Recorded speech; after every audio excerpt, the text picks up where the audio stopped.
Unfortunately, we didn't realise till we'd started up the stream, so we'll have to just keep going with it today. So how was the night there, mate? Celebrate the win? Oh, Go home, bit of champagne there, mate? No, not really. Wild parties? Just a couple of games of pinball. A couple of games of pinball. Theo and Susan's place and early bed, really. Like, just, I'm tired, very tired. I can imagine. When do you head back up? Our flight's at 8:30 tonight, so... Oh, yeah. That is a busy one. Yeah. So there we go, Gabby starting up on Pulp Fiction. Are you a short plunge guy or a long plunge guy on this one? To be fair, it's only a couple of months ago I found out about the ball save timer and whatnot, and the to avoid the centre saucer up the top. So really, the skill shot value on this is not really really worth going for. No. Whether it's the regular skill shot or the super skill shot. So short plunge is definitely the way to go. At least in that way you can just get that ball fed to the right flipper straight up. So. Yeah, I find it just gives you a bit of time to get into your ball too, doesn't it? Exactly. Exactly. I think the ball save time on this is actually pretty generous. I had a quick game on this. It's very long on the short plunge, Yeah. But very quick on the long plunge. Yeah. But it's definitely a game you really need to know your nudging on this one because it does like the outlanes quite a lot. I think Gabby's got a problem with that.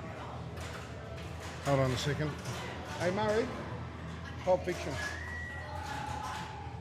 Yeah, it hasn't recognised the drain. Is that what's happened?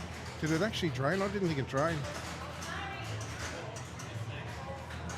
Yeah, I wasn't actually watching, to be fair. I thought it was up the top still. Yeah, it's up there in the...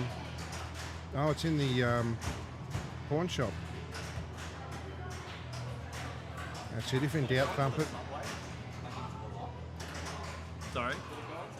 I didn't think it drained, but I'm not sure.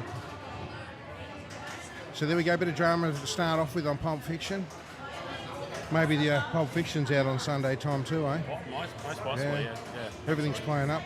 We've rotated the PC today, got it more under the desk so that no spillages. G the Destroyer can't get at it. I've already relieved him of his state rep duties for... Well, I think that's about fair. So, yeah. Good old Ferdinand G, the dictator of New South Wales IFPA. Ruthless, tyrannical leader that he is. I reckon he'll do a good job, but don't tell him I said that. I have a reputation of picking on him. I can't believe you said that. No.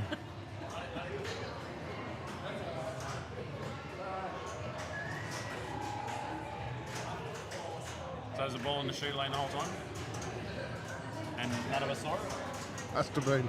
It's a Sunday thing. It's definitely a Sunday thing. Just warming up into it, folks. We're all on Sunday brain time today. That's right. Yeah, that happens. How are you, Joe? Hope everything's going well up there, buddy.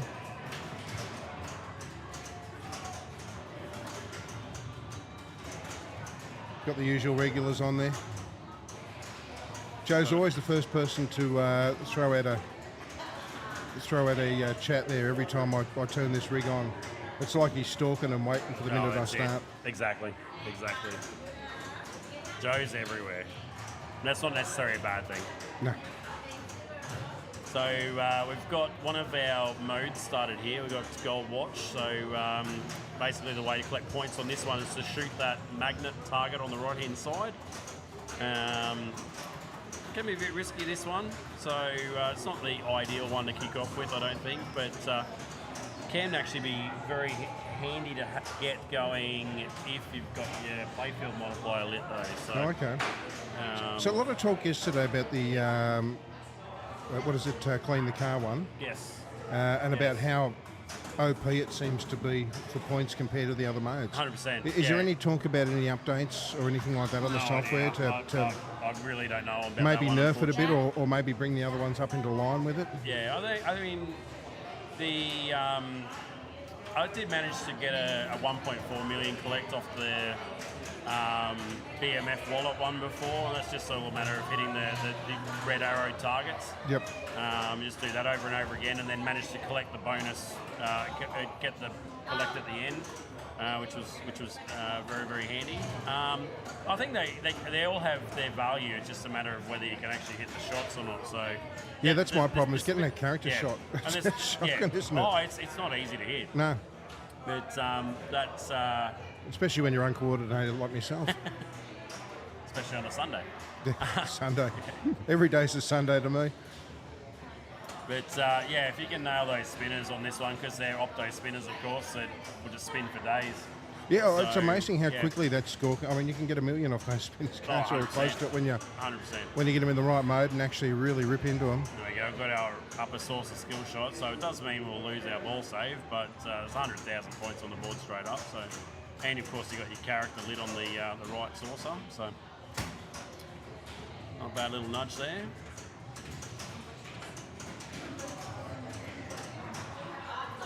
Yeah, she's a wild woman of pinball, this one, Gabby. One of Mags' best friends that runs the comp. They've been childhood friends, so she comes down and supports Mags every month. So we've got 13 ladies here today. What's the general sort of numbers to get to the maidens? Generally here? Around this at the moment. Okay. So we've sort of got the same ones that come every month. Yep. One or two, extras or less ones. There's one or two that aren't here, and probably two that are here, if you know what I mean. So it's around this sort of number. It's that hard part of growing it at the start, if you know what I mean. So But and that's what Suda's doing down there at Nowra too with his Pinhaven comp. It's you get those first few people that are really keen on pinball. Oh, great, it's here. We'll come and join, and then it's getting those other people to try it out and see if they like it. Yeah, for sure. I mean, I liked pinball as a kid, but I was never a fanatic on it. And then I just saw the post one day, and I thought, you know what, I'll give it a go. I'd retired from work, I'd hurt me back and that sort of stuff, and I thought, a good way to meet people, and been here ever since. I mentioned yesterday that we were staying, even this morning, we were staying with Theo and Susie last night, and I mean, they've been really good to us the entire time we've been down here, and anyway, I actually asked Susie when we met up for a chat on Friday. I said, so how did you actually get involved with pinball? And it was a short 2-word answer. It was chicken schnitzel. Yep. It was all about chicken schnitzel night at the tennis club. Yes. And they went along. It was I think Wednesday nights, was chicken schnitzel night. Tennis club was great for our membership. Yeah. I mean, because we had the guys there with the restaurant, Corey, and all that sort of stuff. They were really good supporters of the club. Yep. People would come in and try it, and they'd just walk in the room and try it out. And we got a lot of members like that. But Sierra actually walked in and she started playing. Yep. And then her dad started playing, and then she started getting her dad to bring her along to games. Yep. And then after a while, I think Susie was just worn down and had no choice but to come along as well. Yeah. So Yep. eventually they're all here and playing. It's actually interesting hearing the different background stories of how people get involved with pinball, even if it's just casual pinball, I guess. I mean, I've said it before. My introduction to pinball was through Mum and Dad. Mum and Dad used to bowl at the local bowling centre, and Yep. As a 4 or 5-year-old, I'd be up there annoying the adults while they're bowling, and Yep. hopeful to get a ball or a game or whatever it might be, and sure enough, the person playing the machine would go and have to play their league bowling, and next thing you know, there's a free credit left on the machine. So. Yeah, look, I mean, as kids, you learn to troll for free credits, don't Exactly. you? Yeah, I mean, that's the one good thing pinball's about, When a really good player's been there, that's the time to fight, and you soon get to know who they are. Yeah. I mean, when I first started doing the comps, we were doing our comps more so on the Gold Coast initially. Yep. And I always used to love going down to the local time zone down there at Surfers Paradise, and straight after school holidays, because what would happen is the kids would play or walk up with their swiper cards, swipe the thing, play one ball and walk off. And of course, what happens is there's so many games played over the school holidays with low scores, so it brings the replay values down. So you'd walk up, swipe your card, and you get like 10 games on ACDC before you either get bored of it or... That's like if you walk into a time zone and actually find a pinball machine that works. Yeah. The high scores are very low. Yeah. You can always get 3 or 4 games out of one one card until, you know, it creeps up and up and up, Yeah. depending on what the game is. That's very nice of you too there, Derp, as well. I mean, I don't religiously do the same thing, but yeah, I'll definitely, like if I end up having a really good score on a game, 9 times out of 10 I don't feel like playing another game on it, so Yep. yeah, I'll walk away and there'll be, you know, 2 or 3 credits left Yeah, on the leave the machine for credits. someone else to play, so. Especially if there's kids around too. Oh, 100%. Yeah. Yeah. I mean, occasionally get someone walk up to you, a young child, it's like, can I have a go? And yeah, I mean, they're getting. I mean, you know, the kids are the future. You know, without the kids playing pinball and whatnot, we won't have this in 10, 20 years time. So No, and that's the thing, isn't it? And I do think there's enough kids that like it. I mean, I know at my place when young kids come around and you put them on the machine, they'll stay there. yeah, They won't leave, you know, especially if they're quite young. They'll play for ages and ages. Just get Dan's attention, see if we can get a rig change there. yeah. I think he's quite distracted today. We'll see what's happening. But Gabby getting the win there over Sandra in that first match. Yeah. We'll see if we've got the standings up there at the moment. Pretty much everyone's just played their one game so far. I've got to put them on both screens, because the eyesight's getting worse and worse. So there we go. Meg's getting a win up there. Susie's off to a good start. So is Amanda, Gail, Alice and Gabby. They've all got that first win. We'll see. I see Aladdin's Castle there on the list today. That's a new game that just came in just today. Yeah, I know nothing about it. It wasn't here last night, so No. it's a three flipper game. You got 2 flippers on the right hand side where you can the ball can actually go through the flippers if you leave them up. Yep. And it's pretty much 2 things you do on the game. It's just pretty much shoot the little horseshoe loop on the left hand side to build your value up on that. Oh, okay. And shoot your spinner on the right hand side to get your rollovers up the top. Once you complete a certain number of rollovers up the top, it'll light your spinner on the right hand side for better value, and that's it. So yeah, I've never played that. We had Sinbad down at the now Rick Servo's club there as part of the Pinhaven competition, and boy did that stuff me up on a Saturday competition. The amount of times I look like someone trying to use chopsticks that's never used them for the first time, That's and it. the amount of times that ball slipped through those 2 gaps. I just haven't played much 2 flipper games. We've never had any really at the club here, and here we are on Blackout now. So Blackout's such a beautiful game. Like the artwork's amazing. But basically, what you want to do is just hit all your targets and spinners. You want it. Really important thing to do is try and get your ball up to the rollovers up the top there to increase your bonus multiplier. yeah, and that carries through each ball too, so 100%, it's so you want to do really that super early. handy. That and Firepower are both, I liked them both. Yeah, and it's got the same sound effects in both games too. So Yeah, I think this one's PJs and Firepower. We did have Firepower here last week. That was one of Rob's ones. But we've got this Black Knight here just about ready to go, but we came in here and had a problem. So. yeah. But I don't think the guys were too sad it was taken out of Illawarra, because it can be a really long game, that one. Yes, yeah, same with Black Knight 2K as well. But I actually played over in Auckland. Dave Peck over there had a Black Knight 2000, and in order to try and speed the game up a little bit, he actually took the wire form off the upper playfield, bottom there, so when the ball rolled through on the wall rollovers, the ball would just come straight down onto the lower playfield and like throw it round randomly rather than feed it back to the right. Oh, okay. And so that would definitely sped the game up a little bit and threw a little bit more unpredictability into it. So here we go. We got Gail here on Black Cat. She's having a good first ball. Yes. She's another real character, eh? Gail. You will not see someone that laughs and jokes the whole day. She's like the female version of Suda. Oh, okay. Yeah. Is that right? Just a real character, Yeah, you know what I mean? She. Look, she's patting how's that over there because she can see it's gone. So what's Justine's history with pinball? Yeah. She been playing for a long time, or just for a bit of fun, or? Yeah, so I mean, it's probably how you really sort of got into the competition side of things. Probably 18 months ago, Okay. thereabouts, maybe a little bit more than that. Originally from Newcastle, but then moved up here to Brisbane. Oh, not here, but yeah, moved up to Brisbane about 18 months ago or so.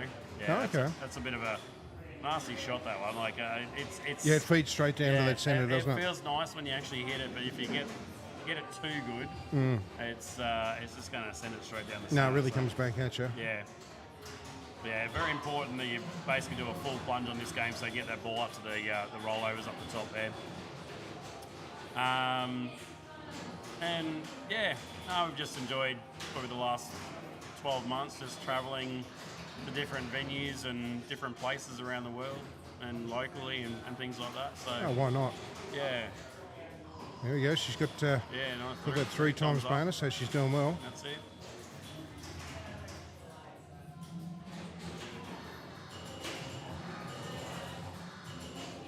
Newcastle in Australia. Newcastle, just north of New Sydney. South Wales. It's about 3 hours from here, wouldn't it? I suppose. Roughly. That'd be about right. Yeah. Yeah. Some nice spots up that way, like the entrance and all that sort of stuff. Yeah. Some really nice spots. Oh, a bit of a fumble there. She had a go at it, but Yeah.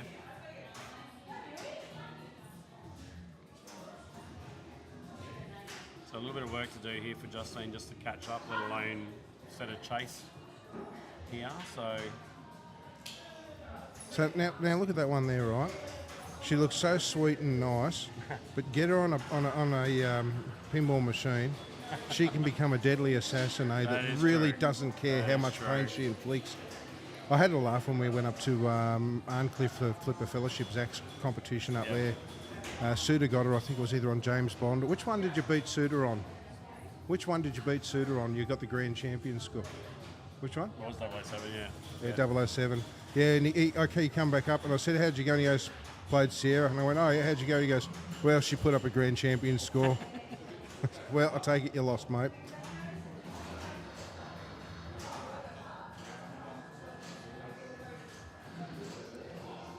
Yeah, I think I upset Jimmy yesterday because I played him on Black Knight sort of Rage, and he put up about 120 mil or something like that.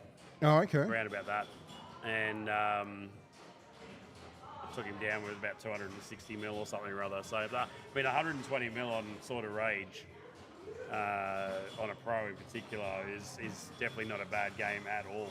But I'll tell you what, yesterday, one of the things to really look out for is that you and PJ were both on the ropes in the semi-final. You had to rely on bonus to get yourself into that final. Yep. You just snuck past on the bonus, and you look worried at the time. And then PJ on Stranger Things, he must have thrown that machine about a foot wide trying to save it, got it on double danger, and if he hadn't have done that, he was out. Yep. It was probably one of the most intense saves you'll ever see to come through there, and it was brilliant. It just made for drama to watch it, you know what I mean? And that's where experience also comes into it as well. PJ's done this for many years now, and he's been in those situations plenty of times over the years. So he knows when to, which is why I was really surprised about the Fishtails game last night. But that can happen to anyone. That's the randomness of pinball, isn't it? 100%. Like the Batman game yesterday, for example, in the semi-finals, as you said,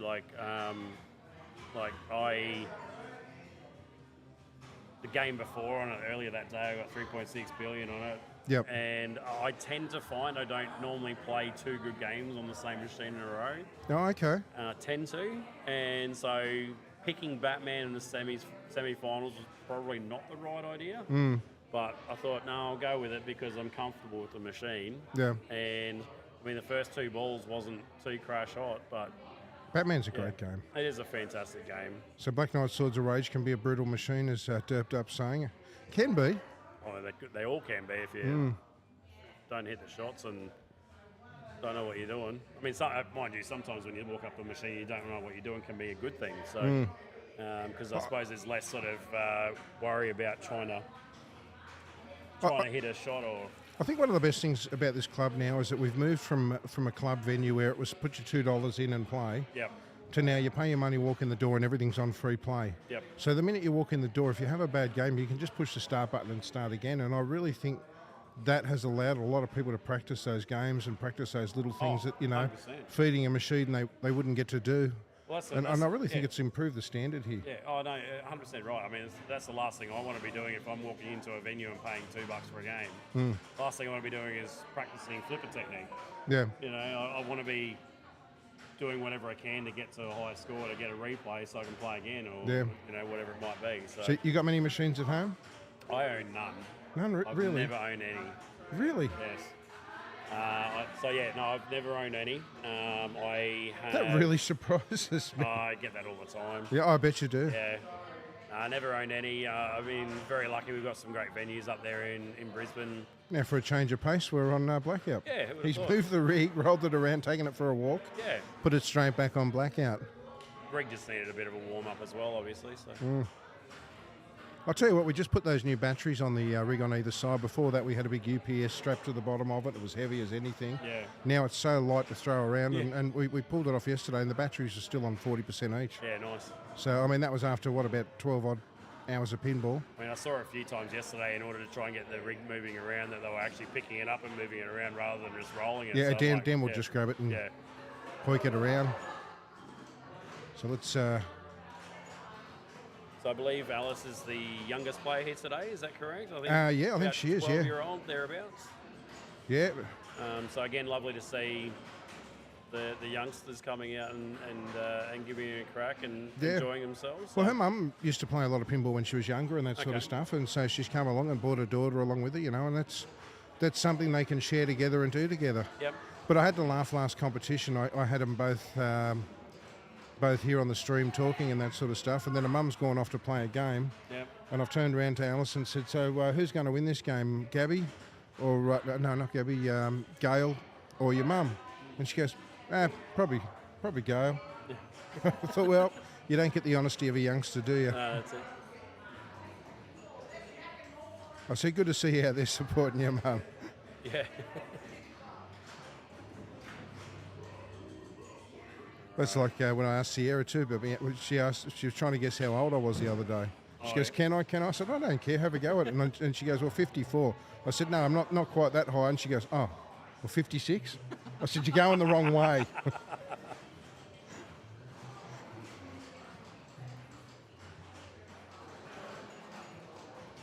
Yeah, back on there, derped up. I think Dan just wanted to take the rig for a walk. He got on there, and the next game came up on match play, and it was on Blackout. So what can you do? In this sort of format, you got to follow whatever the next game is, really, don't you? That's it. I suppose when you've only got 6 games happening at any one time, you've got 20-odd machines around. So we're going to. Yeah, you would have thought it wouldn't have come up that quick again, would it? But it can happen.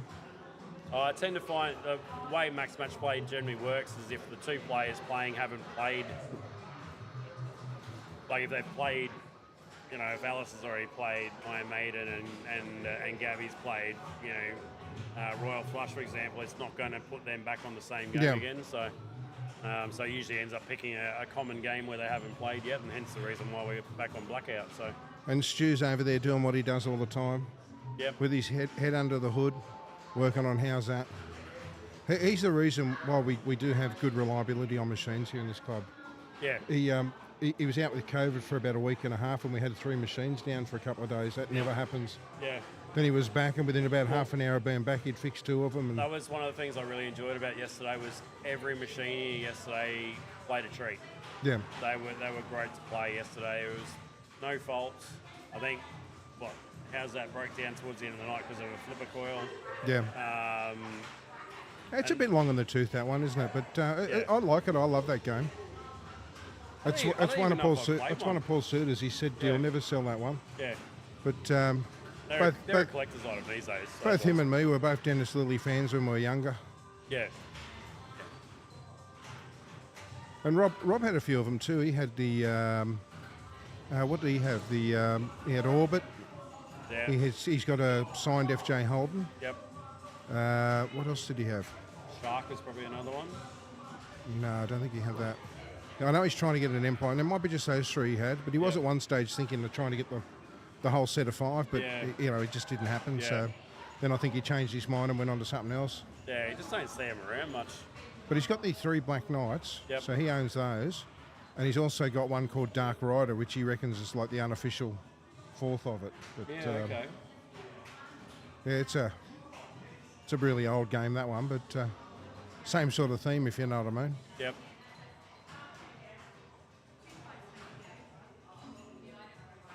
So what's your go-to game? What have you got a favourite, or you? Well, considering I was fairly dialed in on it, if I had to pick a game here, it's probably Batman.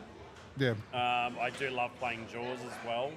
I reckon Jaws is a great game. Oh, so do I. From the moment I first played it, I just liked it. Well, I mean, getting machine choice in the final last night, and given the fact that I already picked Batman and Stranger Things as my 2 games earlier, and I couldn't pick them again, when it got to the final game, even before PJ decided what we were going to play in game 1, I decided, no, I'm going to play Jaws just because I wanted to play it. We all know what PJ's picking. That's never a surprise. Well, I'll remember that for next time I'm down here. So it's always work your way up to Fishtails. Yeah. I'd love to see someone one day in the first round that's not in his group go Fishtails. Yeah. And it's like, come on, bring on the challenge, you know. Yeah. I know we had him in because we play teams 2 on a Thursday night, and we've got 3 players on each side. And the first game is flipper each. Yep. So me and you would do flipper each, and then you and the other partner would do a flipper each, and then me and the other partner would do a flipper each. So you do 2 balls each. Then we go to 1 ball each in the second game against the other team, and then we all break off and play each of the opponents once each. Yep. Then come back for flipper each and ball each, and it's a really fun comp. And I know PJ was in one of them one week, and so as soon as we were starting on flipper each, I said, well, let's do Fishtails.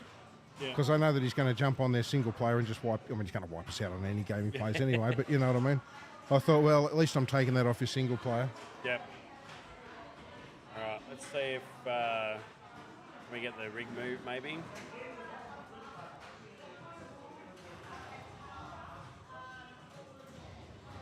I think Dan's just keeping an eye on the match play at the moment.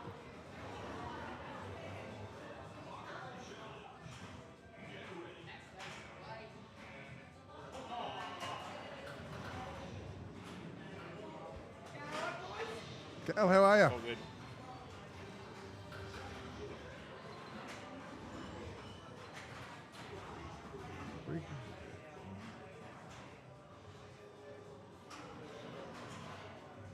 Could help so hard to find, isn't it? I know, right? I mean, I could have very easily got up and moved it myself, I guess, but...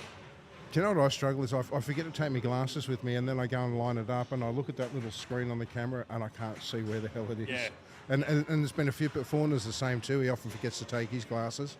Yeah. I had to keep reminding him last night, take your glasses with you when you go over there.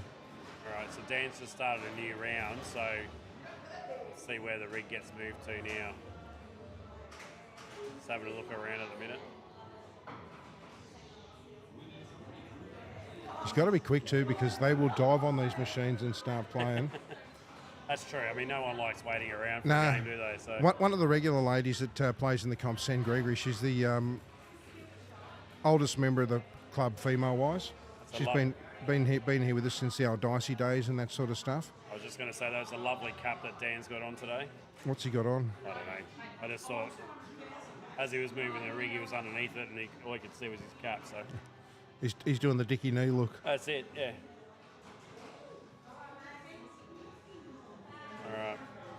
So Iron Maiden. I suppose we should have a look and see who's on Iron Maiden. Yeah, we'll have a look at that.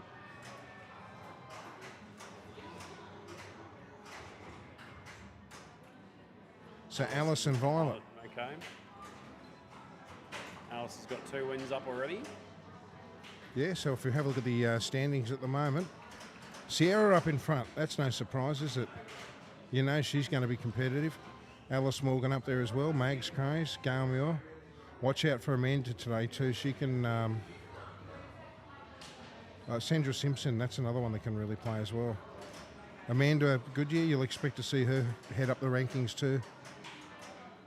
She's vicious when she gets going, eh? Yeah. Yeah, she when we had teams the other week for the finals, it was a grand final for it, and her husband's in her husband's in Scorgasm, and she's in Bastard Squad. Okay.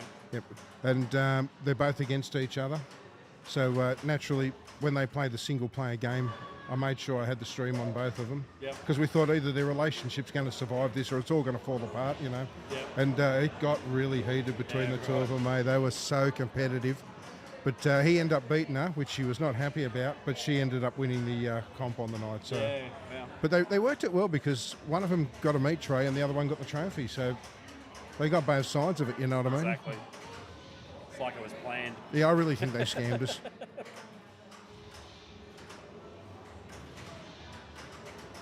So Amanda just in there giving Alice some tips. Could come back to bite her, maybe. She's good like that. Yeah, that's good though. She's another one. She is super, super into pinball. Like she was sitting here the other night on the stream and she's saying, you know, I was sick the other week and I couldn't come and play and I didn't come and play Monday. And she goes, and by about 7:30 I'm going, I wish I'd have just gone and played, you know. I should have just gone and played. And she said, I just was restless at home. Oh, it's like Suda on the stream yesterday. It's like, you're on your honeymoon, mate. You're on the stream most of the day. But Linda's on too. I saw that. They're both in the hotel room. Yeah, that is a little bit of coaching. That's all right. It was before the game started, not during play. It's okay. So yeah, so the main focus, there's three main things to, I guess, to worry about in this game is your locks first of all. So yeah, you want your locks. So initially, if you can get those three drop targets down just off a clean sweep, it'll like your three locks straight away. Yep. If not, you got to do 2 target banks to get the locks. The other thing is, of course, to collect the white arrows to spell the word Eddie. Once you spell the word Eddie, then you got to shoot that little center ramp there to start your mode. You can change your mode if you like by shooting the spinner on the far left. Okay. Which will also help boost, spell out the word revive, which gives you your outlanes, that left spinner. And then the other thing you can do, of course, is spell mummy for mummy multi-ball. You got to do, I think you've only got to hit the captive ball twice to light the lock, and then collect the lock at the center shot, and then hit the captive ball again 6 times to start mummy multi-ball. There's some good games on this yesterday. PJ had an absolute blinder there too on this one yesterday, I remember. I didn't get to play yesterday. No, I don't think you did. What was the one you'd put $1 billion and something on? That was it. That was Batman. That was Batman, was it? Yeah. 3 billion or something, wasn't it? 3.6, yeah. Yeah. So that always happens. That always happens when you got the rig somewhere else, doesn't it? Oh, absolutely. Yeah, it definitely wouldn't have happened if the rig was on. Nah. Like RGO when he come down here on Whitewater, he put an absolute monster score on that. Yep. And that was one of the few times we didn't stream him. So. Yeah. He's a monster when he gets going on these games, but isn't he? 100%. Yeah, he's an absolute beast sometimes. And Richard's another one that I've had a number of good challenges with over the years. I think 2019 ACS, he and I were in the final together, and he beat me 3-1, and then got our rematch in Brisbane in 2023, and I got him 3-1. So. But then there's been a few other challenges over the years together. So just like PJ and Pat Nichols as well. Plenty of good challenges against them over the years as well. Oh, Pat's an absolutely awesome player. Yep. He came down a couple of Pinnawarras ago. He walked in the building, and from the first game, I said it on stream. I said he is going to be hard to beat today because his accuracy. Yep. He just looked like he was peaking at the right time. You know when you know someone's a good player, you know PJ's a great player, you know he's going to go well and all that sort of stuff, but Pat just looked like he was at the peak of his form that day. Yep. And you could see from the minute he walked in here to the minute he left. I think he didn't actually win though, did he? He did win that one, yeah. Did he win that one? Yeah, about 3 ago. Because I think I was following that via match play, not so much on the stream. Yep. So I must admit I don't stream a lot, but I did remember seeing Pat just dominate it right from the start. And Yeah, I think was that last month?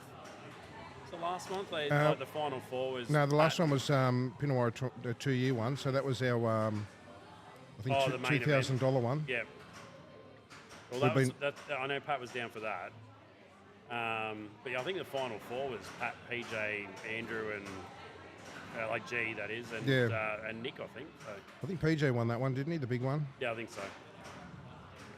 I mean, the Masters, G got a win over PJ and Logan and all them guys in the big one.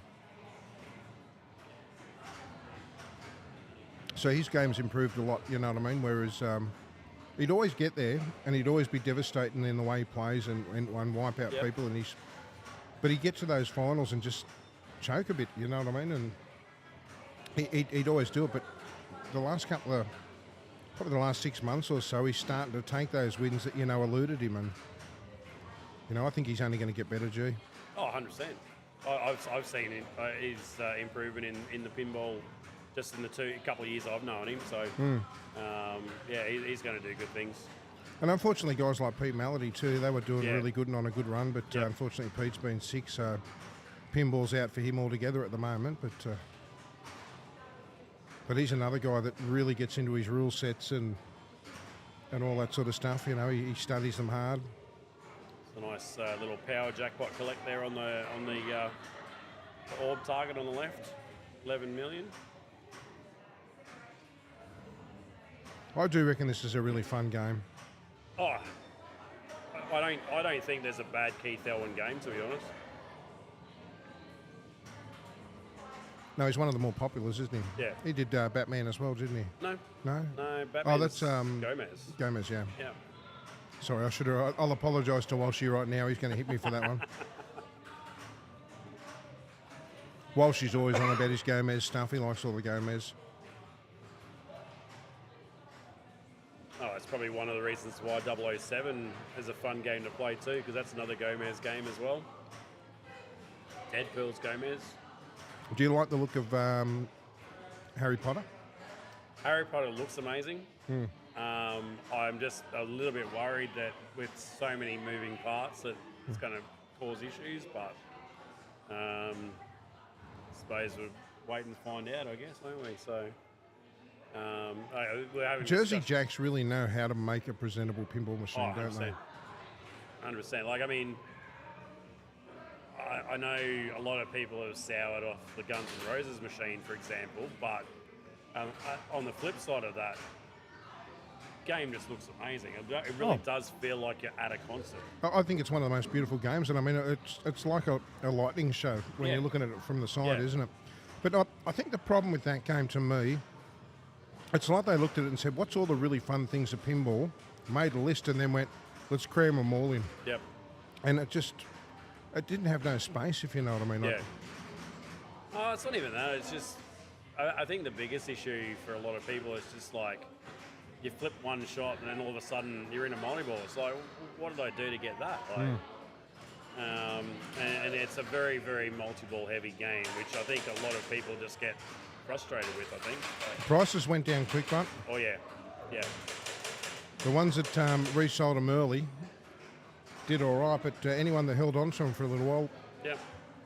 Although you don't see many for sale now, do you? There's a period there where they were always for sale, but... So Alice claims the win on that one. Violet claims the win on that one. Nicely played game, actually, 86 mil. Yeah. No, she's done well on that one. We'll have a look at the standings while we're waiting. You'll have to excuse me, I'm losing my voice today, I really am. Mag's out on front on 2 points. Karen Hunt as well. Amanda Goodyear. Sierra Cheryl Lambus, 2 points as well. Ignore the finals cut-off because you've also got Alice Morgan and Gail Muir on 2 points as well. Probably Alice in the best position as she's only played 2 games for her 2 points. What do you think of this match play format?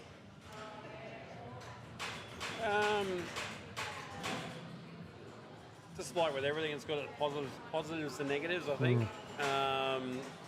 One of the biggest negatives, I think, is if you have players arrive late or wanting to leave early or something. And they've got like to catch that. up, don't they? Yeah, and can just throw a few things out. You also, if you have an odd number of players, you also have to start with an even number of games, otherwise it doesn't work out.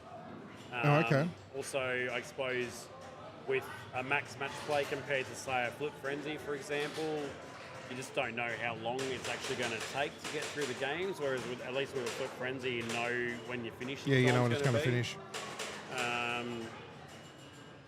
Yeah, like I said, it's got its positives and negatives. So, here we are. Speaking of fishtails, Beautiful condition, this one, isn't it? it's a great game. It is such a beautiful looking game. And this is proof, isn't it? You don't need to have a big, expensive IP if you make a game fun. Oh, correct. And I reckon this has got such great character.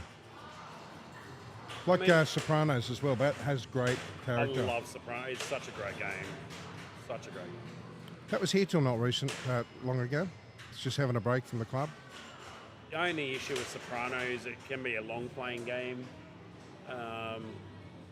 But overall, it's just, yeah. So with fishtails, there's definitely 2 or 3 ways you can attack the game if you haven't seen fishtails before, if you haven't played fishtails before. If you haven't played fishtails before, you've probably been living under a rock, I'd say, because it's been around for 30 plus years, this game. But there's a lot of copies of this around, isn't there? And it's around everywhere, exactly. It was one of the more popular titles of the early 90s. It was probably because of the fact it wasn't a licensed title, it probably was a fraction cheaper to get too. Yep. I'd imagine, so. But they're very sturdy too, aren't they? I mean, yeah. I know Rod, the guy that does all the pinball repairs in New South Wales, I was talking to him, and he said to me, if you want a game that's really unbreakable, go something like a Fishtails. Yep. He said they're just so rock solid. There's only 2 issues you can really get with the Fishtails. One is the fading on the cabinet because of the yellow and the red, sorry. And then the only other thing is the big issue that happened was the weight of the boat ramps in the middle was actually causing the playfields to sort of sink in a little bit over time. Luckily, this is one of those games where the playfield is still quite nice and it's not sunken in the middle, but you can certainly play a few fishtails where the ball will sort of go up around that lock area. Next thing you know, it get dragged towards the centre or to the left. I think that's the problem. There is a lot of dodgy fishtails out there. Yeah. Berry Pub is one that comes to mind. That was like a dog track, that one. Yep. But I do love seeing these older games that have got a lot of love. Like Stu bought a, what is it, the water one? I can't think of it. White water, that's it. And it was in immaculate condition. It just shined, you know what I mean? It played really good, great play field. It was just well looked after. I mean, he's just had Kiss redone. Yep. That's just come into the club. It's an absolutely beautiful example of a Bally Kiss. If there's one criticism of this Fishtails, is in the sense that it's probably too good, that the shot up the right boat ramp, if you hit it very cleanly, it gets hung up or sort of bounces or jumps or something, and will just come straight back down. So, or might U-turn instead of actually go around the ramp properly. But that's probably on the good side criticism, if anything. So, but yes. So yeah, like I said, there's a couple of ways you can attack this game if you haven't played it before. So shooting the flashing arrows on the ramps there for your boat. Yeah, that increases, doesn't it, every shot? So collecting 6 of those builds towards the monster fish collect on the left spinner, the left orbit spinner. And you only actually have to get to the spinner to collect it. You don't actually have to go all the way around. Yep. Then of course you've got your locks, which Karen's just done there off the plunge. So 3 locks built towards multi-ball, and then to collect the jackpot you've got to get 1 ball back into the lock shot, and then a clean shot all the way to the saucer up the top. And that's what I was talking about just before. The nice and she hit shot. it well, didn't she? Yep, nice clean shot, powerful flipper, and just causes the ball to jump a little bit and stop. And yeah, she just didn't quite make it, did she? And unfortunately, as a result, when the ball came back down the left side, it headed straight for the centre.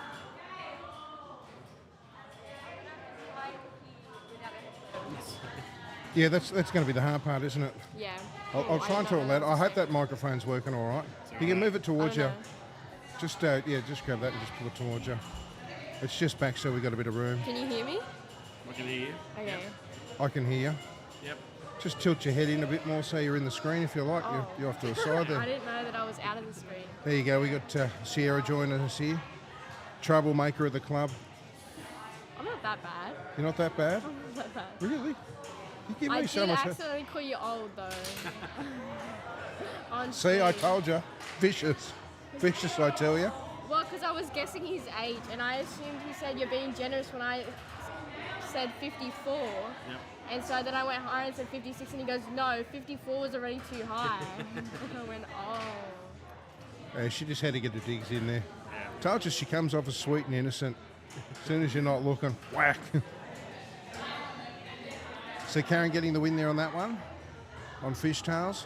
Yeah, Karen actually has some really good shots in there. Like the boat, for example, there's a couple of really nice clean shots up there. Just unfortunate on that third ball, that shot up the right ram was just too clean and rejected, and Yeah, you can- unfortunately went down the centre. You can really tell she's been coached by Stewie.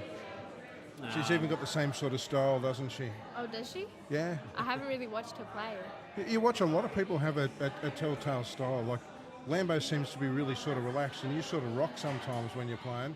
PJ is an off-ball flipper, so if he's got the ball on the left flipper, he's got to hit the right one about 10 times. You know what I mean? He can wear the coils out on the ball. He's not even playing. Yeah, there's all different sorts of people. Stu has a really lovely dead bounce. You know what I mean? Where he takes that power out of the ball. He can do it so well where it just doesn't even move. I like it when Stuart does like a big save and he like jumps in the air. Same with Zach. He does, doesn't he? He gets up high too. Yeah. Yeah. If I did that, I'd hit the ground and you'd have to carry me out. Yeah, you definitely got some people out there that do move around quite a bit when they're playing. You've got some people that just stand still. Like I'll stand still most of the time and just try and focus as much as I possibly can. I mean, there's been... Who was the lady at the Masters? What was her name? Naomi Goodwin? Oh, yeah, Naomi, yeah. Yeah, have you ever seen her leg work when she plays pinball? Yep. I mean, I don't even know how. I It's don't even actually think I could hold. impressive. I don't even think I could balance like that. Yep. That's okay. I'm second, so I'll just wait for her to finish her ball and then I'll go. It's royal flush. Might not be waiting too long, but... Yeah. You'll be right. So we got Dan choosing a game at the moment. Let's see what he goes there we to. go. Oh, Batman. If anyone wants to choose her role, now's the time.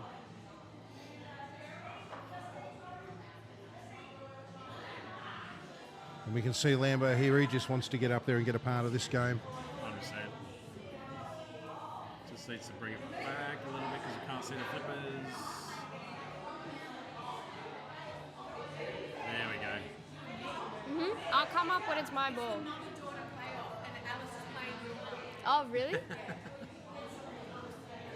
Well, there you go. It's amazing how these things pan out. Yeah. So there we go, Mags versus Gabby. So two best friends up there against each other.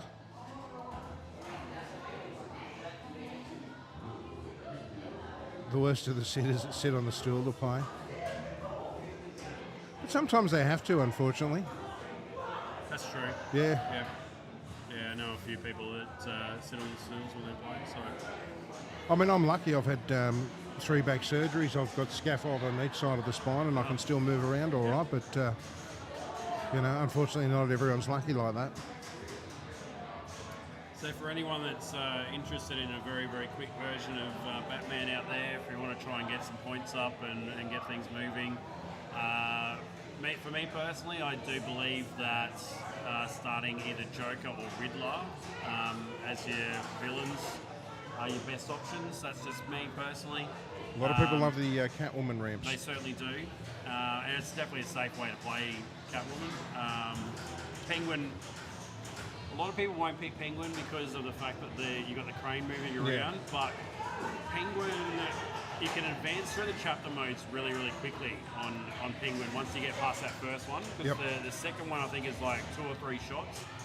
Actually, I think it's like 3 shots on the turntable and that's it. Then the second one, I think it's just like a couple of ramps and that's it. So, I mean, honestly, I don't know for sure. I never play Penguin. So, but speaking of Penguin, we're in it right now. Yep. A lot of people will go straight for that, that drop shot and take that mode, close it out, get rid of it straight away so quickly. Yeah, I mean, I personally recommend Joker or Riddler. The reason being is that once you get to the last chapter of either of those two, that mode will keep going and shots will stay lit right through until you collect the jackpot shot at the end. Yep. So if you can stack it with a multi-ball of some description, and if you're lucky enough to get a playfield multiplier going, which I can explain more about how to get those. Yep. I think you can really build your points up real fast. Last comp at the Maidens, Mags won this, and she put on about 350 million Nice on Batman here. So it was a good way to close out the tournament. So the trick is also to do the super skill shot. So hold your left flipper in, let the ball come around the orbit to your left flipper, and then it can either trap up or just hit on the fly to hit any of the villain shots. So orbit is your Riddler, ramp is your Catwoman, TV is your Joker, or which one have I missed? Penguin is the scoop. So hit any of those 4 shots, they will instantly light your villain at the bat phone straight away. Obviously answer the bat phone to start your villain. Now you can increase your hurry up value. There's a little, you can see a red arrow there just underneath the crane. So that's, for anyone watching at home, that's this one here. Yes. Oh, you do have a telestrator thingy? Yeah, Excellent. we can do that. So you can hit that as many times as you like, and every time you hit that increases the value of the jackpot. The hurry up collect. So that's one way you can build the points as well. But yeah, start your villain mode, and then once you start your villain mode, that's probably the most important part of the game, because without starting a villain mode, you can't light locks. You have to have a villain mode going to get your locks. And then to light your locks, you just got to hit either of the 2 targets either side of the turntable. Yep. Now this is actually set to medium settings for the lock, so you've actually got to hit one target.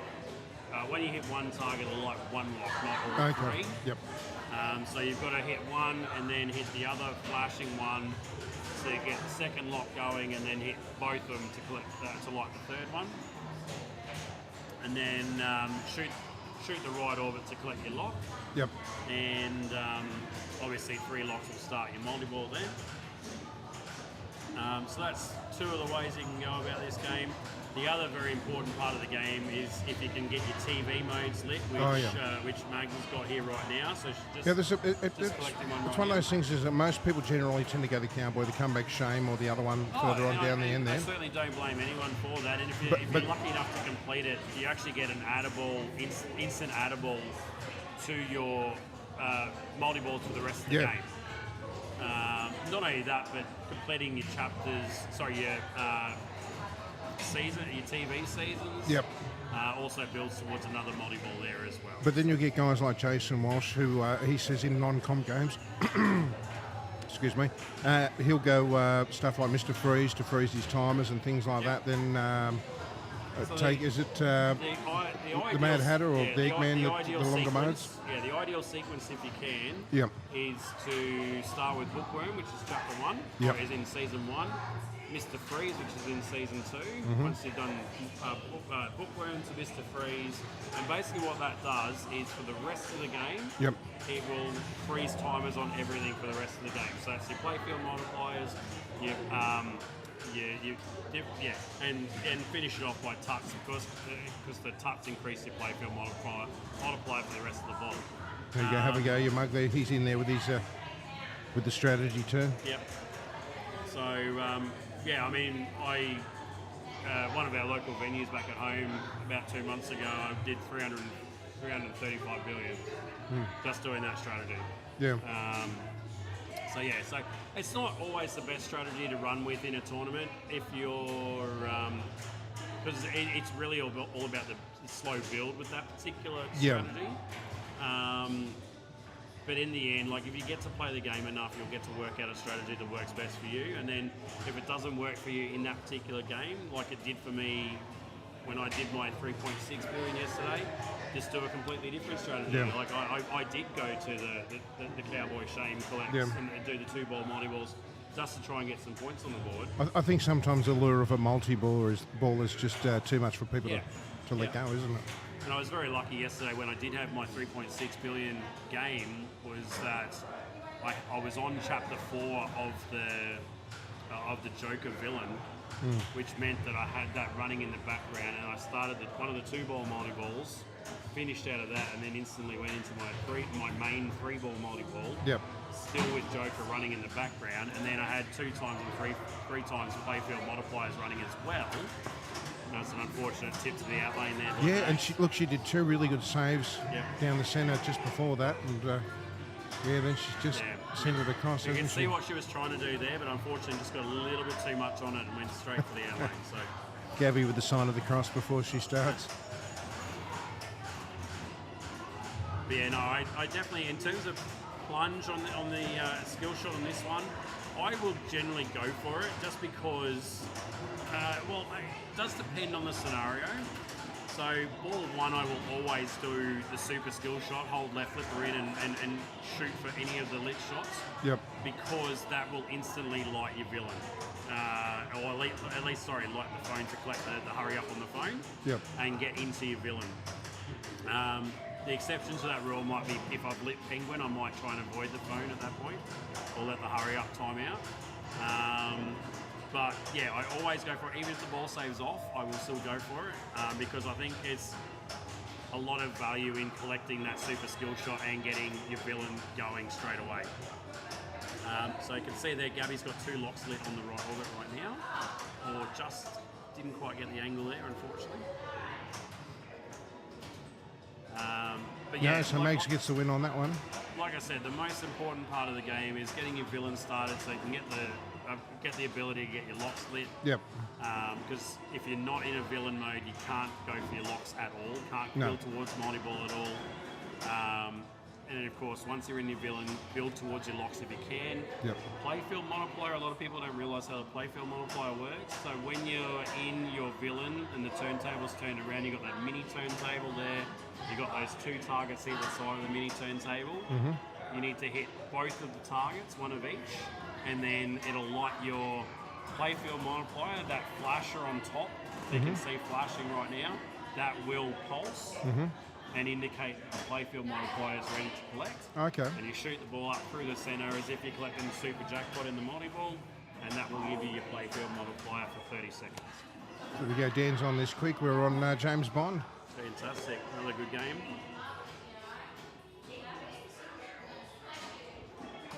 So do you do many video tutorials up there? I haven't done one for a little while actually. Yeah. I think with Escher being in Brisbane right now, he's been doing a lot more from Netherworld. Like I think they just did. Everybody wants the world #1, don't they? Yeah, 100%, 100%. And they did a tutorial of the JJP Avatar video on Thursday, which I nearly went in for, but because it was kind of on the way to the airport. But just say, Dan. Just need to bring the score camera back a bit.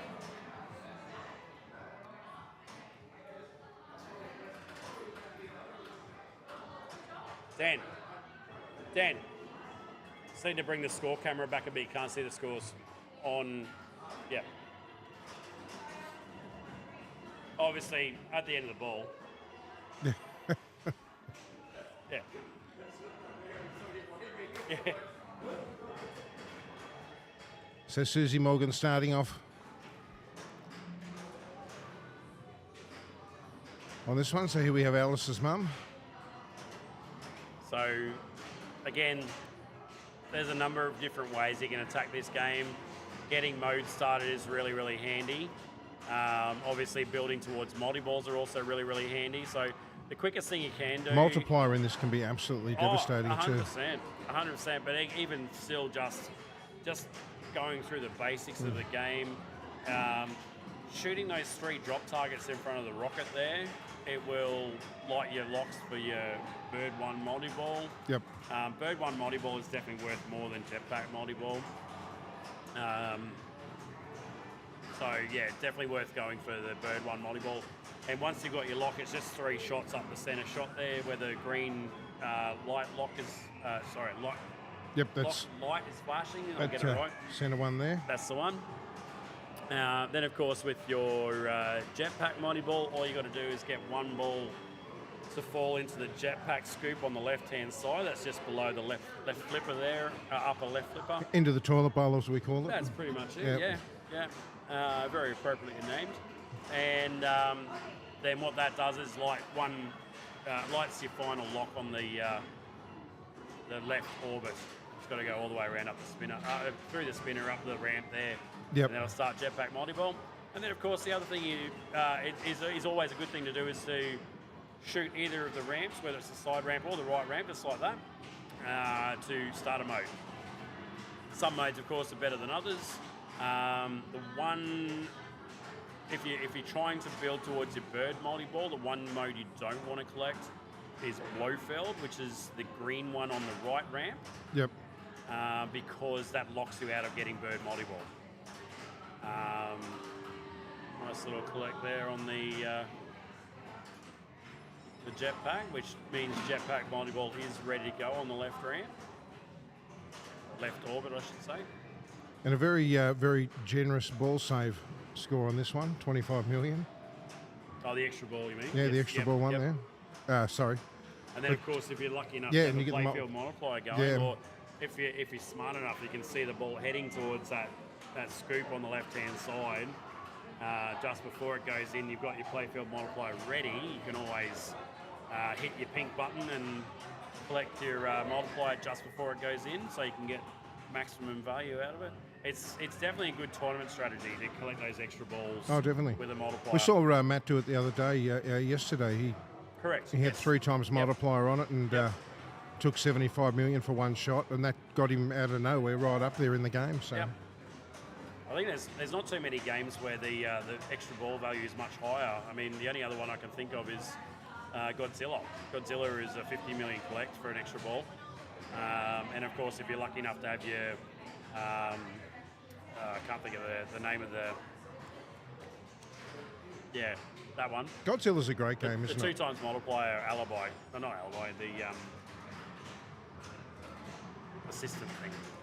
I don't know. It's not coming to mind at the moment. It's been a while since I played that. It's down at Nowra at the moment, but yeah, it used to be part of the club. I miss it.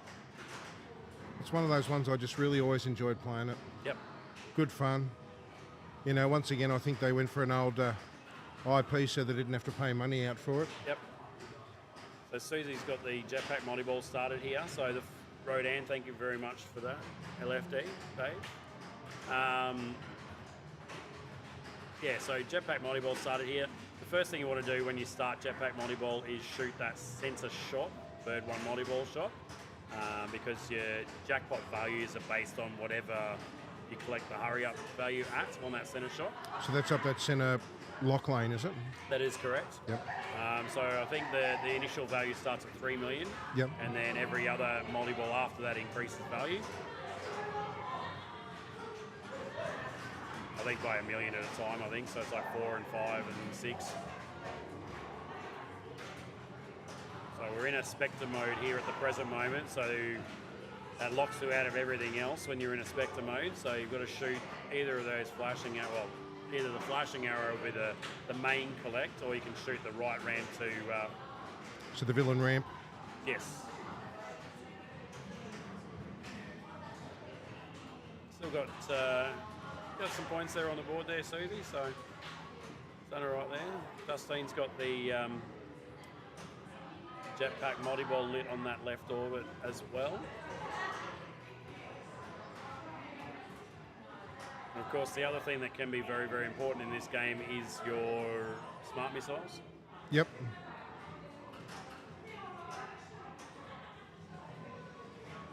The smart missiles. Again, you can be very strategic with your smart missiles. So when you actually collect when you use your smart missiles, when you play the modes, if you complete a mode, you actually collect a smart missile when you complete a mode. So okay, yep. If you are one shot away from completing the mode and you have a smart missile there, you might as well use a smart missile if you know you're not going to get that last shot, because you'll get a free one in return. So, so there is that, and of course, each of the different skill shots you collect as well also give you a smart missile, except for the top rollover one, of course. So again, it's one of those games. Even if the ball save was not active, I would definitely use the short, the full plunge, and hold left flipper and full plunge. Full plunge around, go for one of those ramps or something like that. Yeah, there's like 4 different shots lit. A lot of people also tend to forget as well that actually gets you a missile too, doesn't it? Off that. Correct. Yeah. If you haven't collected that skill shot already. Yeah. If it's a unique skill shot to your game so far, then yes. So you're better off going for a different skill shot each time you play. 100%. Yeah. Okay. Yeah, if you can. And a lot of people also tend to forget as well that little center target there as well, just next to the bird one Sue that just hit there. That is also a skill shot as well. Which one's it? This one up here? The tank target. That one there? That one there, yeah. So hitting that one is also a skill shot as well off the hold left flipper plunge. All right, so we got. She's got that extra ball lit there, so that's over in the toilet bowl over to the left. We love to be technical here. Yeah, that's right. Just like the old A-League trophy that looks like the toilet seat. Which one's that for? The men's A-League trophy. It's basically just a ring. Oh, okay. It looks like a toilet roll, toilet seat. Of course, that's round ball soccer / football for the non-sporting folk. There we go. I wouldn't have even known that.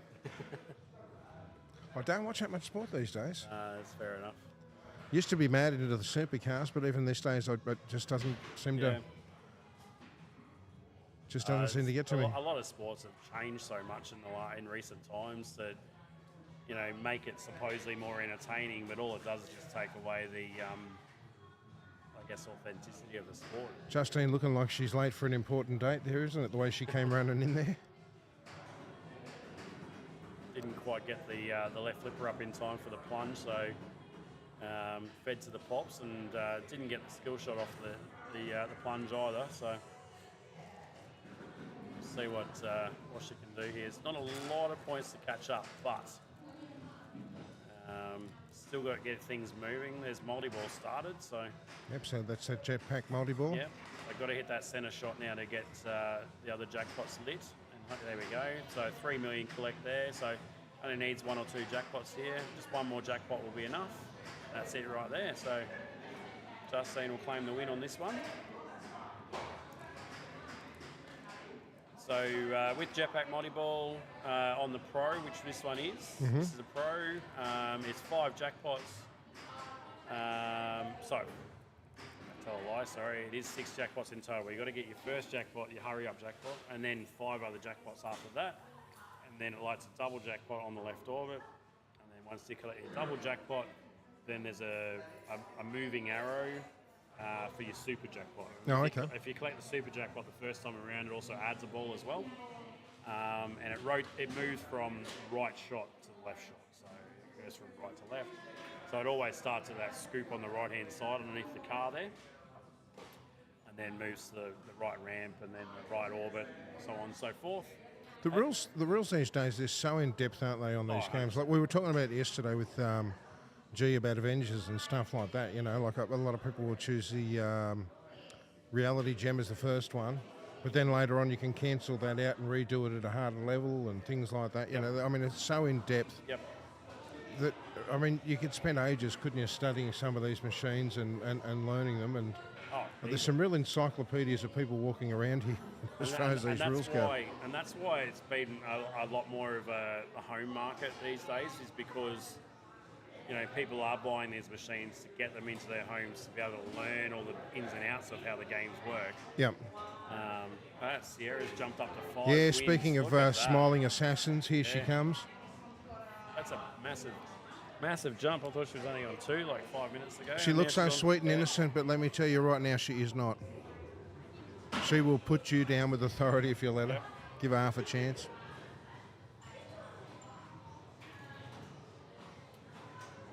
So Black Knight 2000, the most ideal thing to do is just try and keep the ball up the upper playfield as much as possible. Loop it up the top, isn't it? Yep. And ultimately you just want to let the ball come down to the right flipper, catch it just like that, back up the left ramp. A little bit too early on that shot. Back up the left ramp. You can post pass on this one, no problems at all, although I think someone had a bit of trouble post passing yesterday, but I don't know, it might have been Fishtails actually. So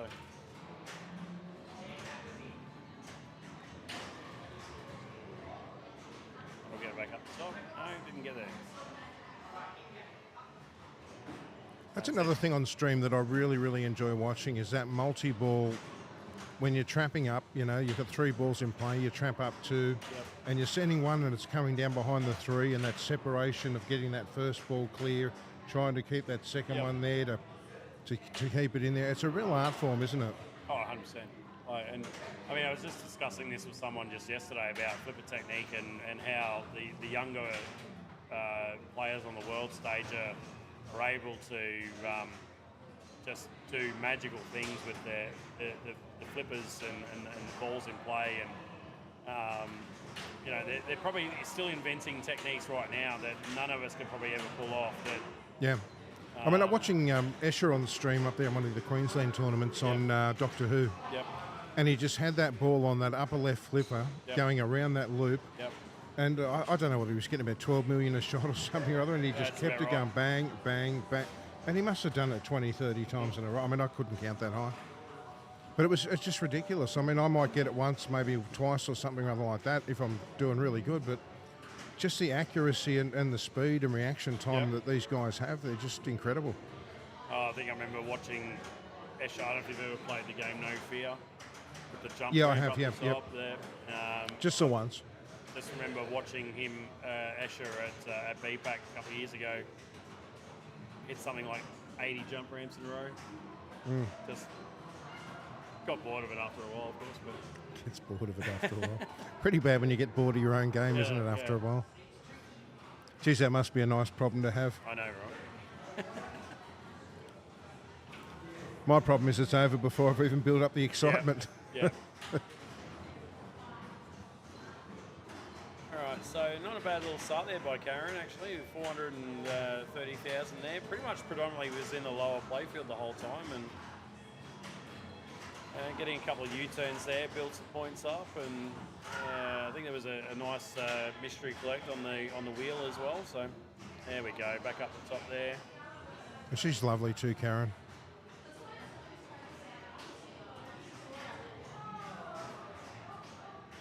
I'm really glad to see that there's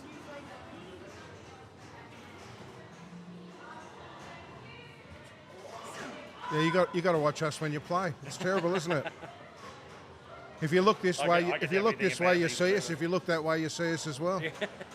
We're everywhere. Yeah. Must be like torture. It's the equivalent of waterboarding. Gail just coming over and commenting that we're also on the big TV screen right in front of her. Whichever the way you look. I had to laugh yesterday, the photo at the end of the day. Did you see that at all? I'll see if I can find it.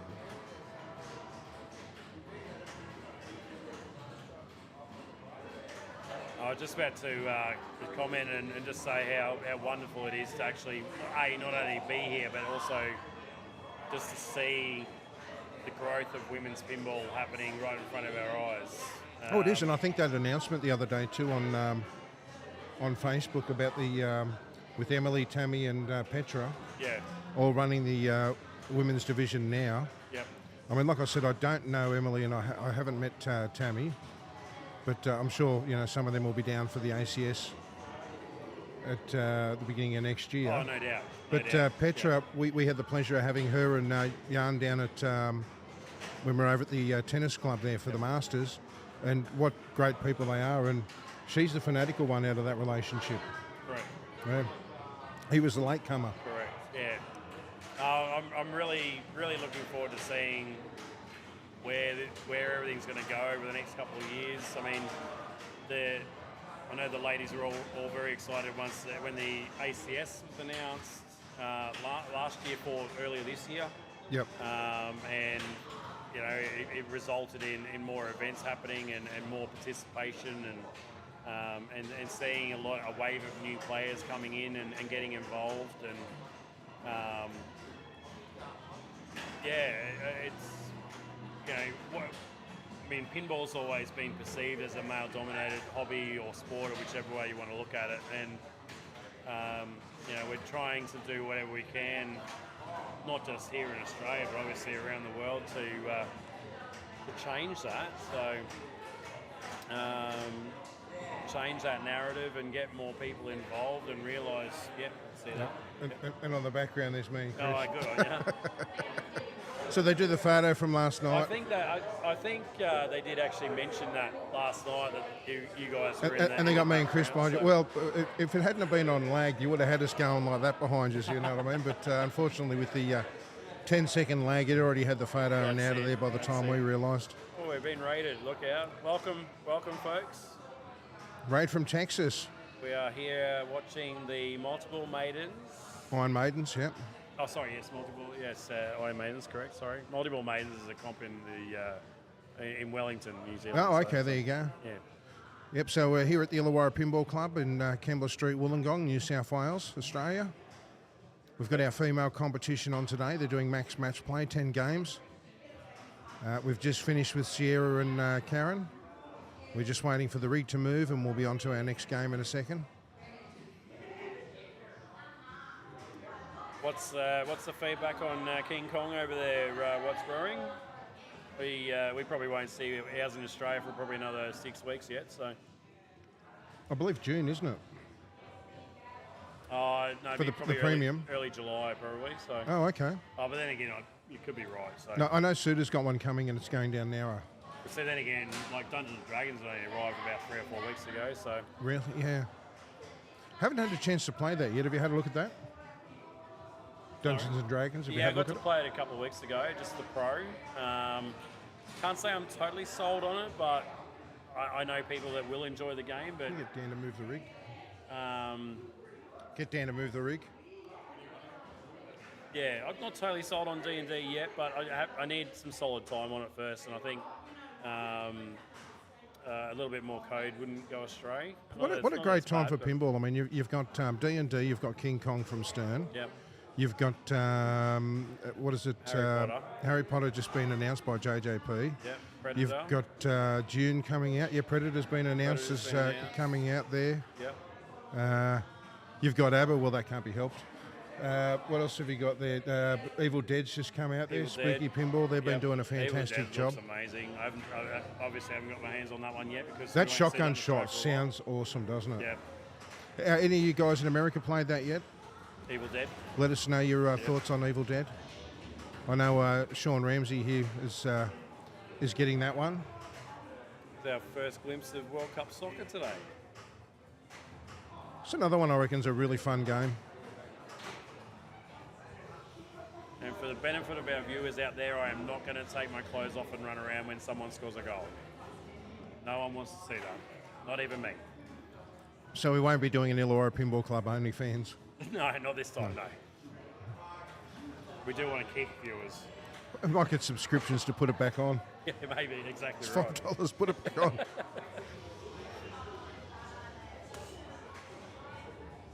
All right, so Sandra and Gail. Gail's crept up a bit there on her. Has gone up to 6 wins now as well. So. Oh yeah. She's a funny one, Gail. Yep. She was hitting the beers last competition and then getting on the electric bike to ride home after. Oh. Obviously lived to tell the tale. So. Oh, that's it. Yeah. Never stops laughing. And Sandra's another one too. She's her daughter is going out with one of the guys in the club, and that's and they said, the Iron Maidens, the female comps on, why don't you go along and play? And she hadn't played pinball since she was about 18 or 19 years of age. But I tell you what, if she put some practice in and learned some rule sets and stuff like that, she's someone that could be a really decent player. Look, you can see she played a lot when she was younger and she just gets it. But she's only new back into the game. but she's always at the pointy end. I say that, and then she has that happen. A little bit late there. Commentator's curse kicking in there. Oh, and I'm the worst for that too. So here we have Gail. Anything's possible when Gail's at the table.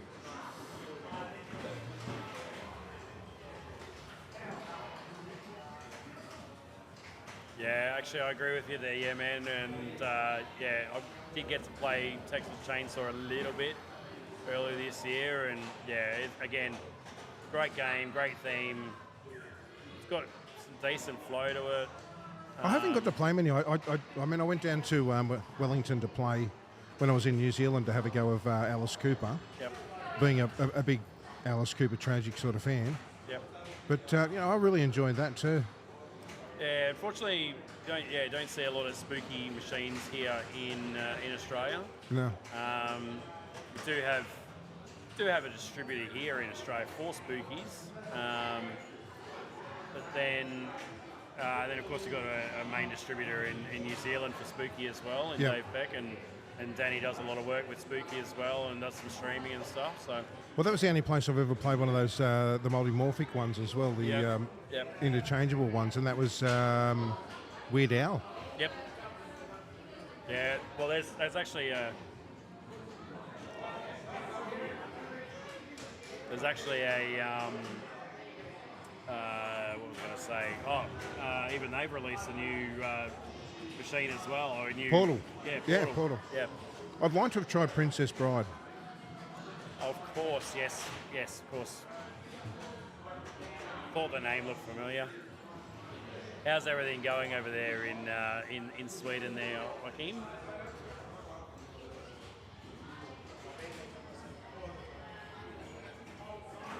There we go. You are a well-travelled... Another photo. Another photo. They keep taking photos of us. They must be making up a new wanted poster or something. Possibly so. Getting that reward ready. I believe the authorities are on their way. Yeah. Crimes against pinball. But Gail's off to a pretty good start here. We've got some nice points happening, nearly 200 mil. Actually, we are at 200 mil now. 90 ball's ready to go if you can hit that. She's just got to hit that final draw scoop. Elusive scoop. Some of the World Cup sockers you can backhand the scoop off the right flipper. Yeah, not this all one of them. really. Nice nudging there to get that ball over to the left then.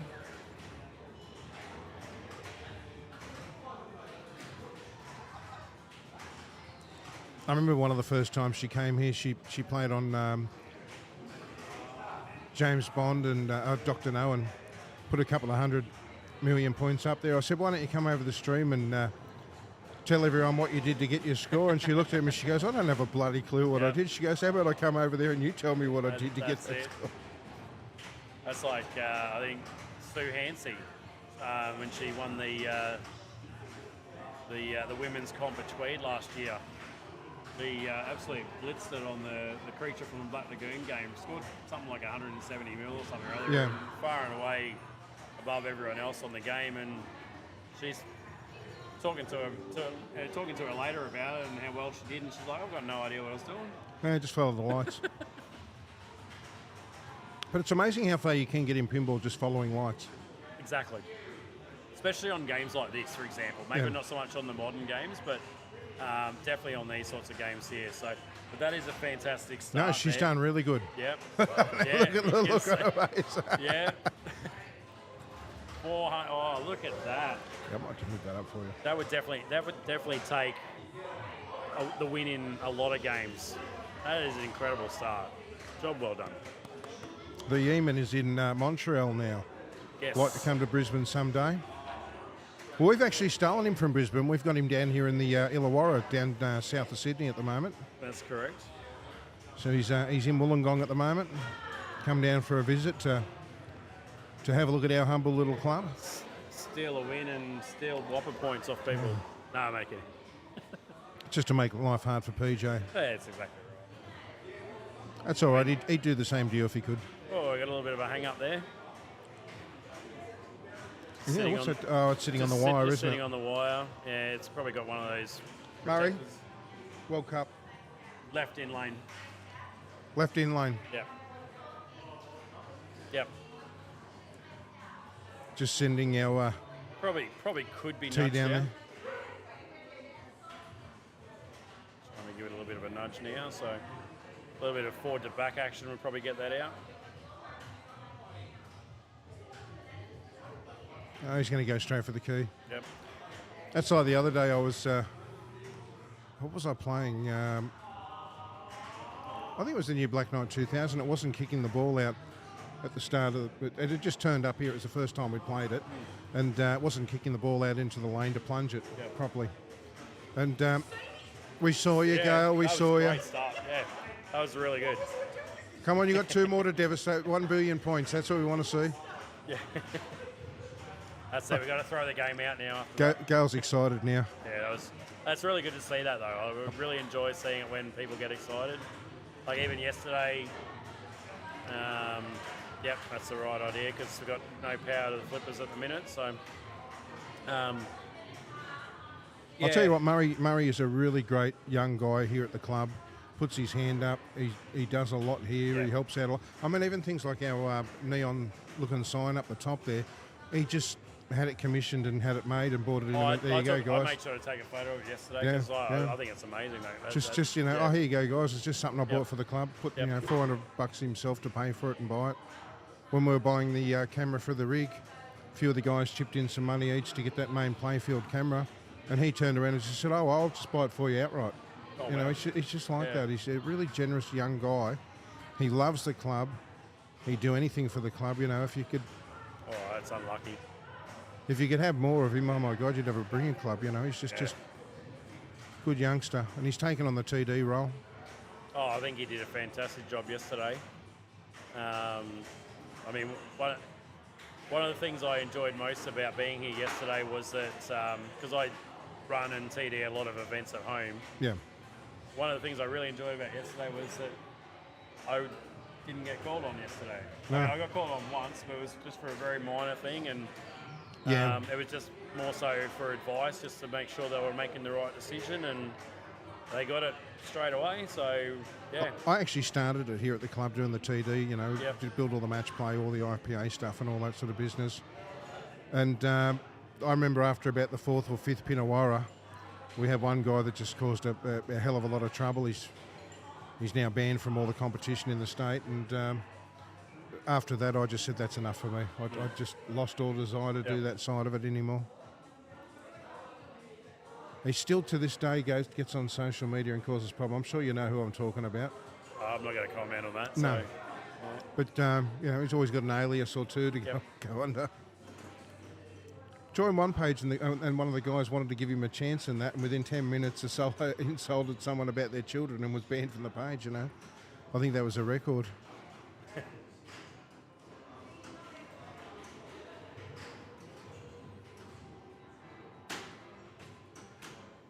Alright, so Sandra's got a long hill to climb here, but certainly not out of it by any means necessary.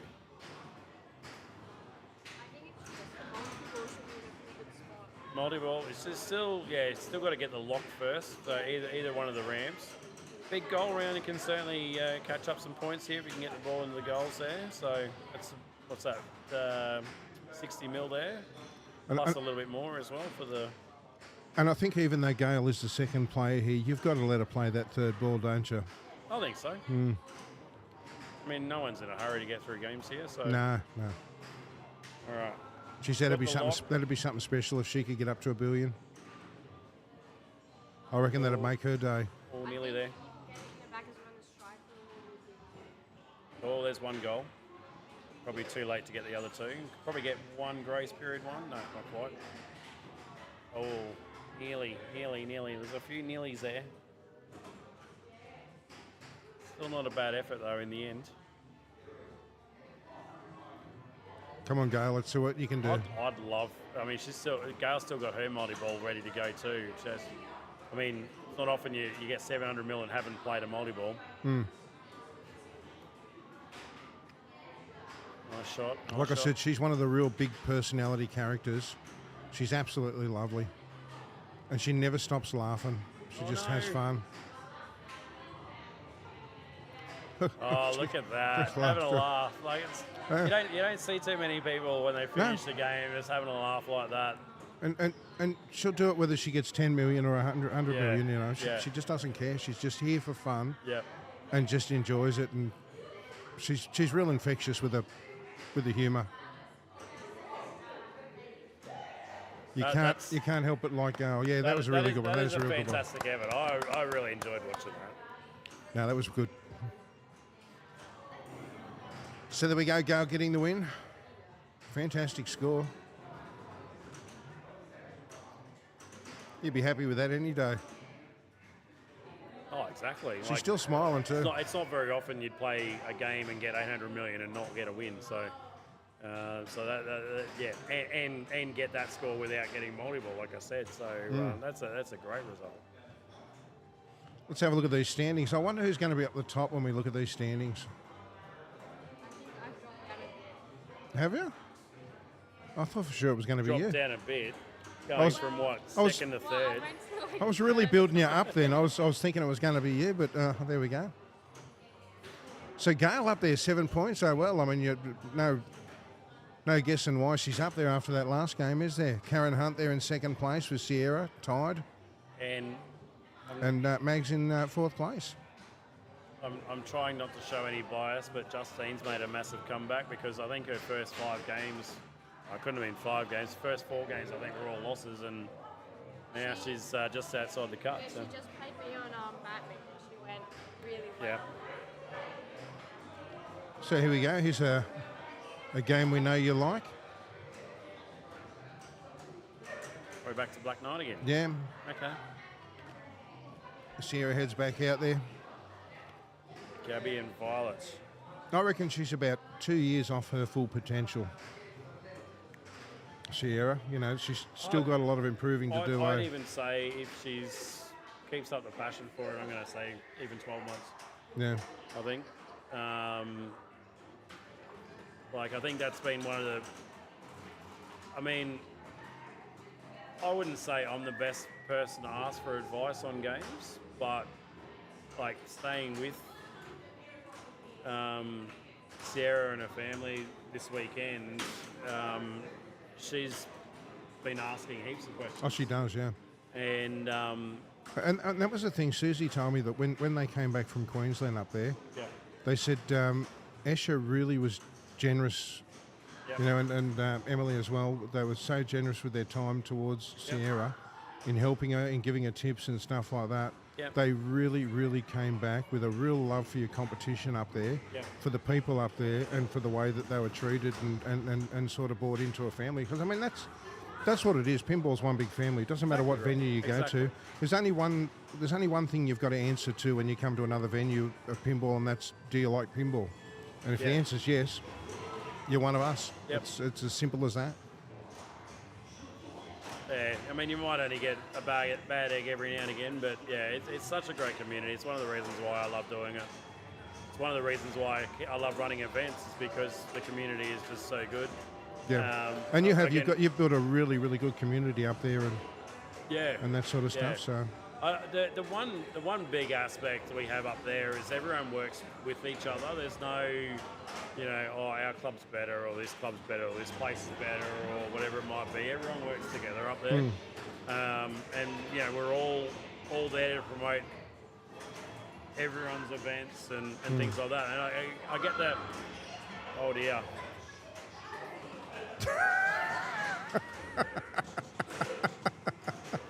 We've recorded that. It's on record. Yeah. Cap that, guys, if you can. We'll send it to her later. Exactly. We've all done that before, though. And you know the funny thing is, right? You can tell when someone's a real good friend. Her best mate goes straight over the TV so she can watch the replay of that and have a chuckle. That's the way we do things here in Australia. That is how we do things.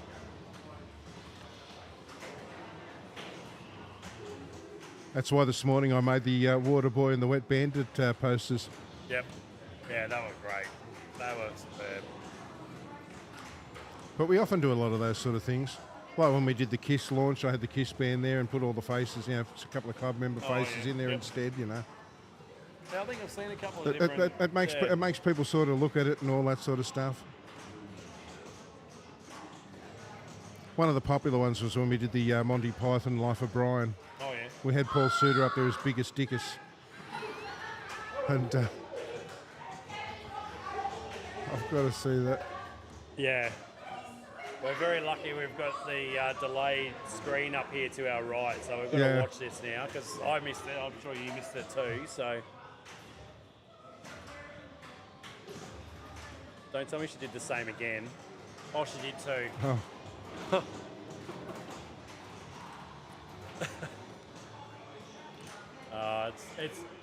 We better be careful. She might throw a camera.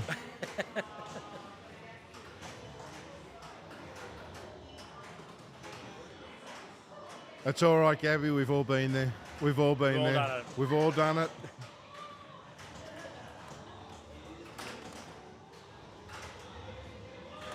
And there's some advice to all of our other competitors here. If you get the chance to choose a machine today and you get to play against Gabby, pick Black Knight. Yeah. I definitely think that's the go, isn't it? At least the torment's over. That's it. So unfortunately, Gabby not having a good run on Black Knight. No. But that's the Black Knight for you, isn't it? He's out to destroy. Oh, exactly right. I mean, you've only got to listen to him on Swords of Rage next door to it, the taunts. Yes. I really love that game, the way it throws homage to the two earlier games. Yes. You can go into the original Black Knight mode, then you go into Black Knight 2000 mode. There's a lot of hate out there for Sword of Rage, but I think it is a great game. Like, I love it. A lot of people say the Pro's better than the LE I and agree. that. I agree. I'm the same. I understand that it does seem weird that the Pro doesn't have an upper playfield, and Black Knight's always been about the upper playfield. So I can understand people not liking it for that reason. I also understand people not liking it for the fact that on the premium and LE you can just keep the ball on the upper playfield the entire game, and that's what you used to do in the original too. Is just loop that ball in, get the multi ball, get it. As soon as you finish that multi-ball, loop it back around. Yeah. I remember one time on the Masters at the tennis club there, PJ was on the old original Black Knight, and G and three other people were on Black Knight Swords of Rage. Yeah. And we're streaming Swords of Rage, and in the background you could just see PJ playing on the original one. And all four players have gone for one ball, then they've gone for two balls, then they've gone for three balls. And they finish their game, and PJ is still sitting there about 10 minutes later on about 12 million points on Black Knight, just looping it in, multi-balling it, losing the multi-ball, looping it back in. That's it. But he was ferocious on that. Yeah, I was just about to comment on that on that derp. Like, Black Knight 2K, the soundtrack on that is amazing, but Sword of Rage is probably just in front of that. Like, is that on vinyl? Yeah, absolutely. Really? Yeah, for sure. God, what a great thing to have on vinyl. Yep. I love that riff. I reckon there is actually on. Is it on Spotify or anything like that? You can actually download the Black Knight 2K song. Hey Dan, can we get a rig change? What's that? That's cool. Oh, okay. Yep, cool. We're going to stick on this one for the next game. No, they're Gale and Mags. Yeah, that's a top of the ladder match up there. We watched. Yeah, no, that's good, mate. It's we watched Gale absolutely obliterate World Cup there a little while ago. Yeah, she did. See what she can do here. One thing we do know is she's going to laugh and have fun. And she will exaggerate just about every movement she does with the pinball machine too. Oh, she nearly copied. She nearly did to Gabby. Yeah, oh.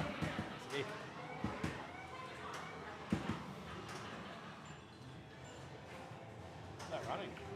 I don't know, someone's knocking on Black Knight. I've got a thumping in my head there.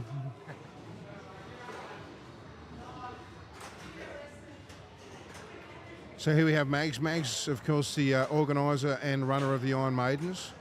She promotes the league, she organises the comps, and she definitely puts a female stamp on it.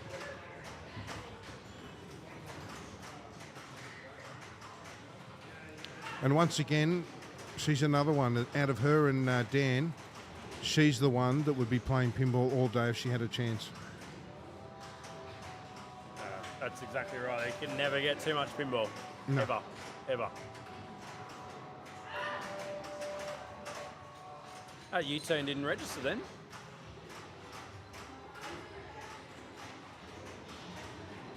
Yeah, it's got that U-turn similar to the original Black Knight, hasn't it? Yeah, but for some reason it didn't actually register. So I don't know if it was just because it went too slow, or Yep. maybe it didn't trigger one of the switches. So right next to me here is the original Black Knight. I don't know whether you can see it, and it's just about to be moved. So just see the back the wobble of of it. Yep. So if you can hear that banging noise, they're probably about to drop it on me. G's probably finally paid them off. Alright, so it looks like Mags are just paying attention to the U-turns, I think. Which is not a bad strategy.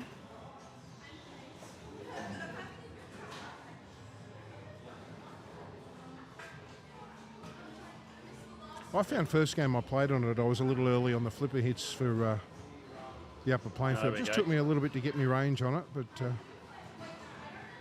it is a fun game. I'm going to go back and set up my Spotify playlist to listen to that when I get home. Oh, good save.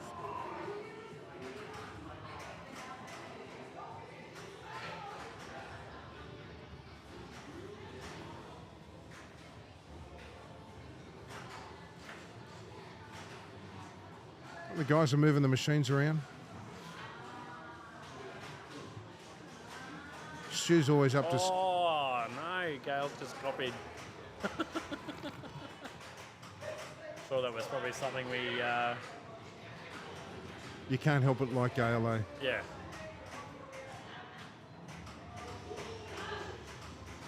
You need more personalities in pinball like that.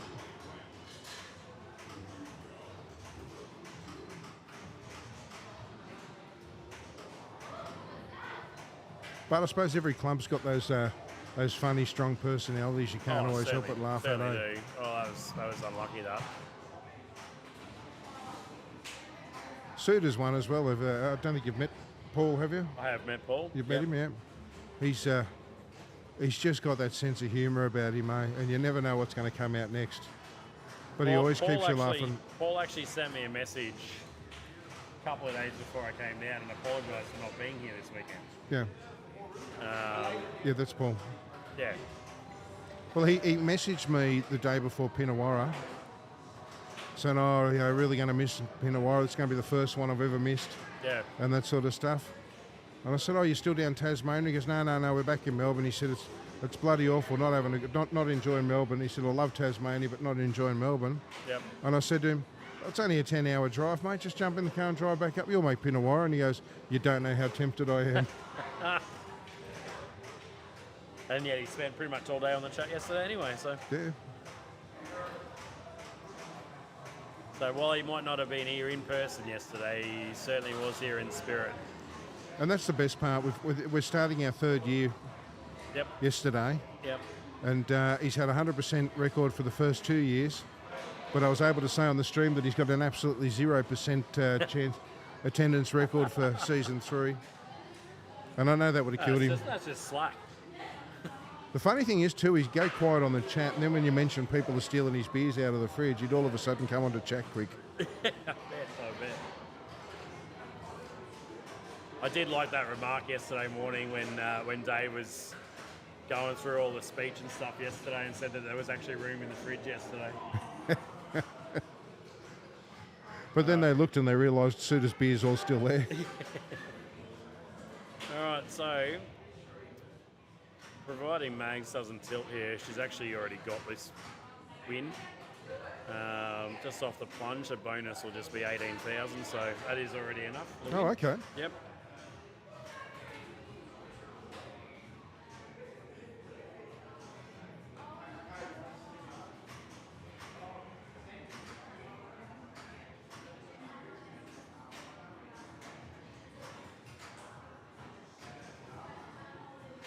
Mags, of course, carryover champion from the last Iron Maidens event. I remember the first time she won her first Iron Maidens trophy. They were heading home with it, and she had her husband Dan holding the trophy, and he dropped it. Oh, wonderful. I don't believe he was too popular. Then when he won a trophy, I said to her, what you want to do is hold it and walk behind him. I said, and then as he's about to go in the door, just yell out and go, hey, Dan, and when he turns around, throw it at the bottom of the swimming pool or something.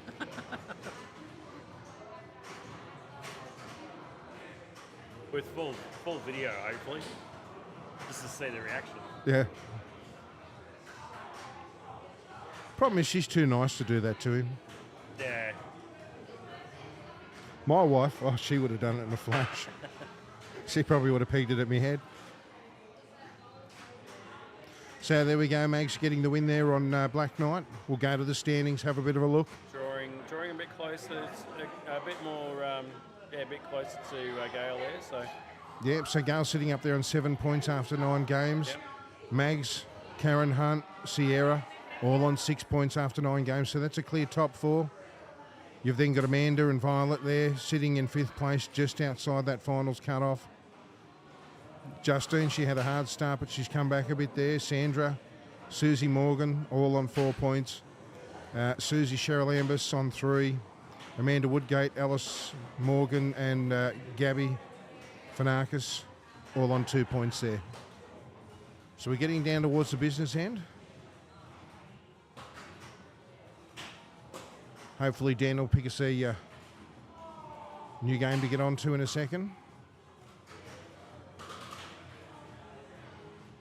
So for any of those guys on the... I think Justine just got the win on Joker Poker there. Oh, okay. So any of those guys that saw the stream yesterday, we've got the mock up there. That's I love it. G, the Wet Bandits. Of course, G knocking his cup of water over into the PC yesterday while we were in the middle of the stream. Actually took us off air for about 10 minutes while we had to do the repair work. And we've also got Andrew G as the water boy. Yep. And I think that's really fitting for him, isn't it? If you do something bad, you got to cop a bit of a stir. What do you do? I think you need to put a sash on him, in like a New South Wales state map sash over him or something like that. Yeah. Well. Yeah.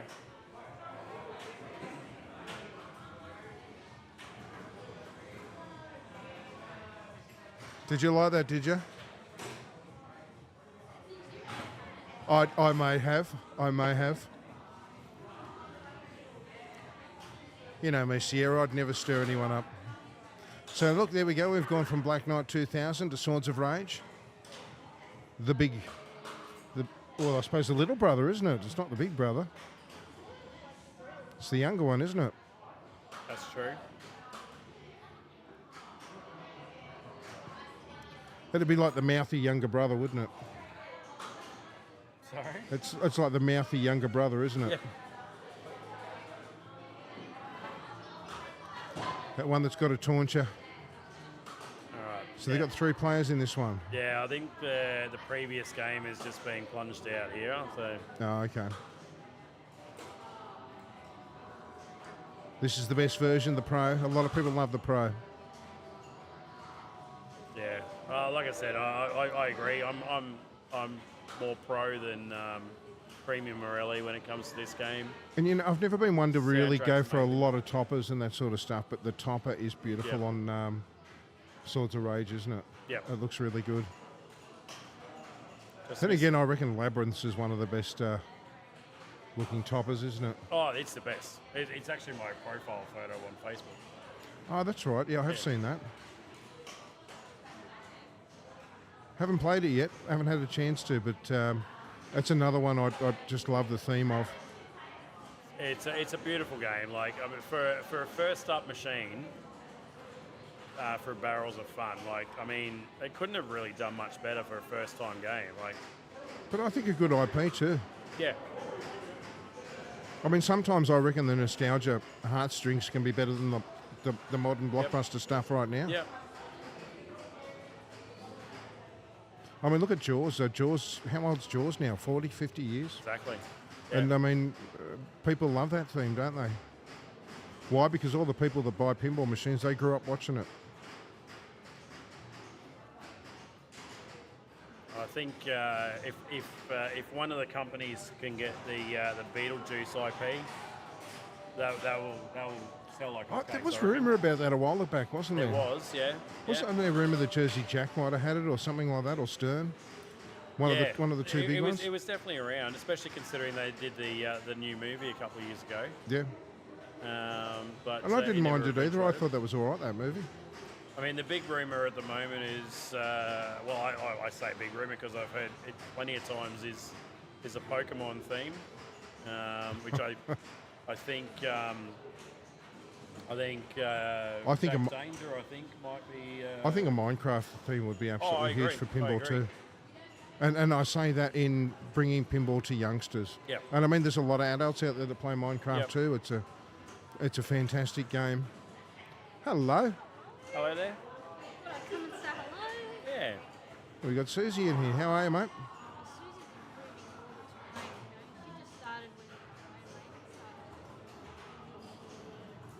Ball save? No ball save there.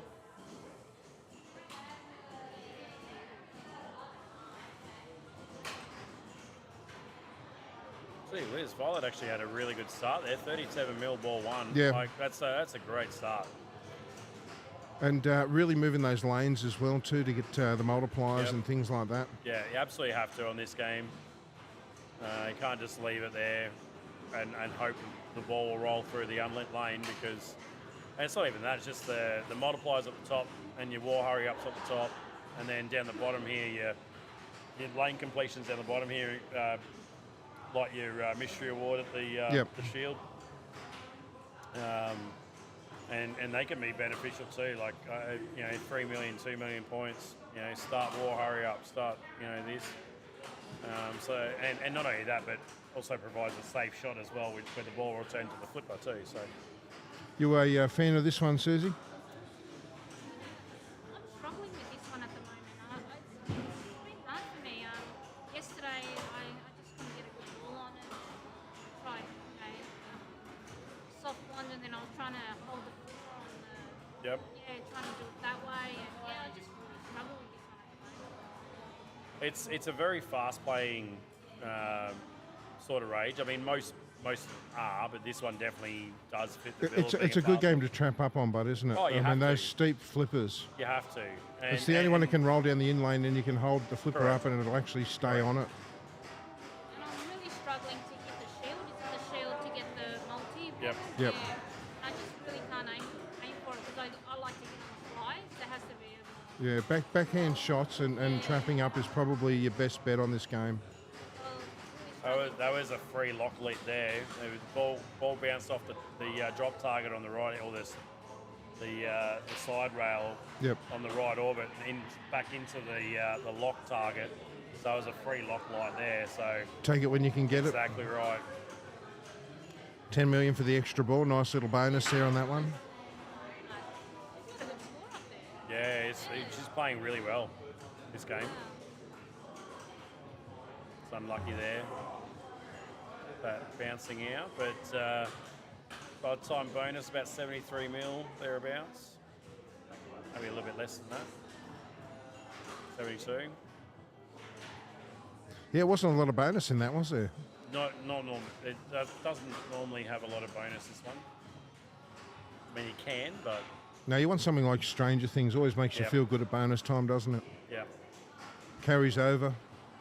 That was one of my pieces of advice to young Sierra this morning, actually, about Stranger Things. We were talking about shatzing or alley passing and things like that. And Stranger Things is definitely one of those games where shatzing or alley passing comes in very, very handy because your in lanes is what builds your bonus multiplier.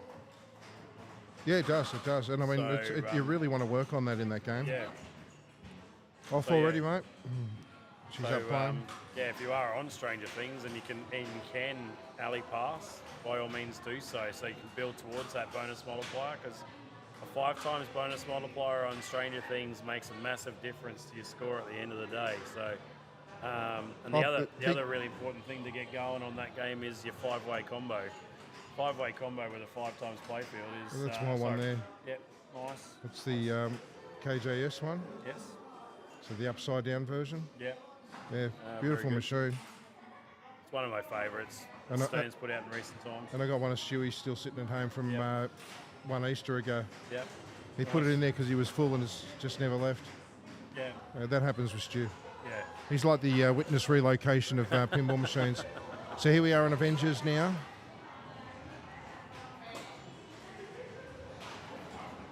Young Alice taking us away.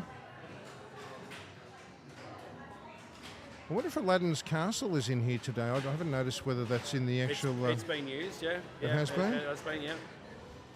I must understand if he can try and get us on a game of that today, if possible. This might actually just about be the last game, actually, this one. Yeah, there wouldn't be many left.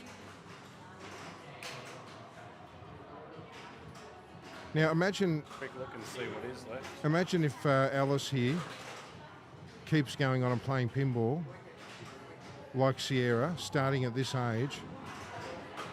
But she could be an absolute weapon in a few years' time, couldn't she? Right. So we've currently got 3 games in play. We've got the one we're watching right now between Alice and Sandra on Avengers. Yep.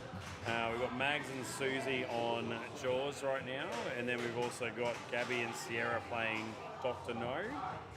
And then there'll be one other match that can be created, and that will be Justine and Amanda, but we don't know what game that will be on yet. Oh, okay.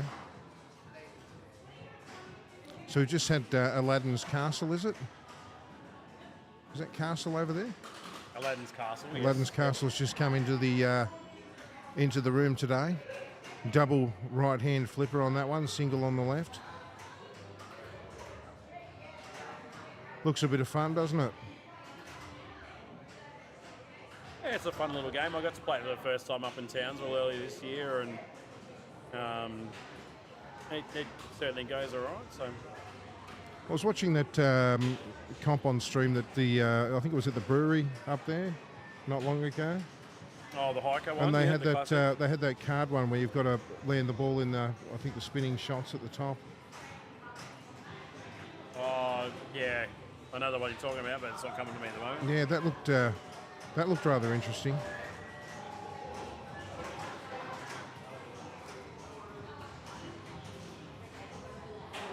What do you think of what is it, Home Pin Blues Brothers coming out soon? No comment. No comment. I think Rob, our club president, he's ordered one. Yep. He said it was super cheap at Pinfest. Yep. And he thought, oh, why the hell not? I'll just to have a look at it, Yep. just out of curiosity. But I believe it's got like 4 songs licensed or something like that. Yeah. I think Which there's an open license on that game, so I think you can actually change different things on that particular See, now game, that would have so- been a good Stern game, wouldn't it? I mean, I love the original movie. I don't know about other people, but it's one of those ones I think was just had great music, great lines in it. You know, it's Okay, so we've got our mode going here. So Alice managed to get a portal lock before starting that mode. And we're on Time Gem. So Time Gem is a 6-shot mode. Unfortunately, that is end of ball. But Time Gem is a 6-shot mode. It's one of the 2 ramps in the middle there, and then the flashing line drop target collect on the left-hand side, and then repeat 2 more times, and then that 6 shots all done and Time Gem collected. so Sandra's sitting on 5 points. She'll be trying to play her way into the finals. I'm not sure how far off she is.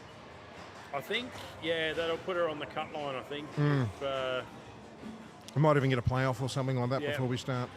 It's very likely you do get a playoff today, just because it is a max match play format and it's Yep. only 10 games. If it was maybe 20 games and still only top 4 or something, then probably less likely for a tiebreaker. But yeah, I'm pretty sure we'll get a tiebreaker today. There we go, we've got mode start. So Reality Gem, first thing you've got to do is hit the portal like that. That lights all your shots. And the more you can get that portal spin around, the better the value your shots are. There you go. She's getting it spinning. And of course, you can see there the value of the shot is decreasing while the portal's not spinning. Or the spinning disc, or whatever you want to call it.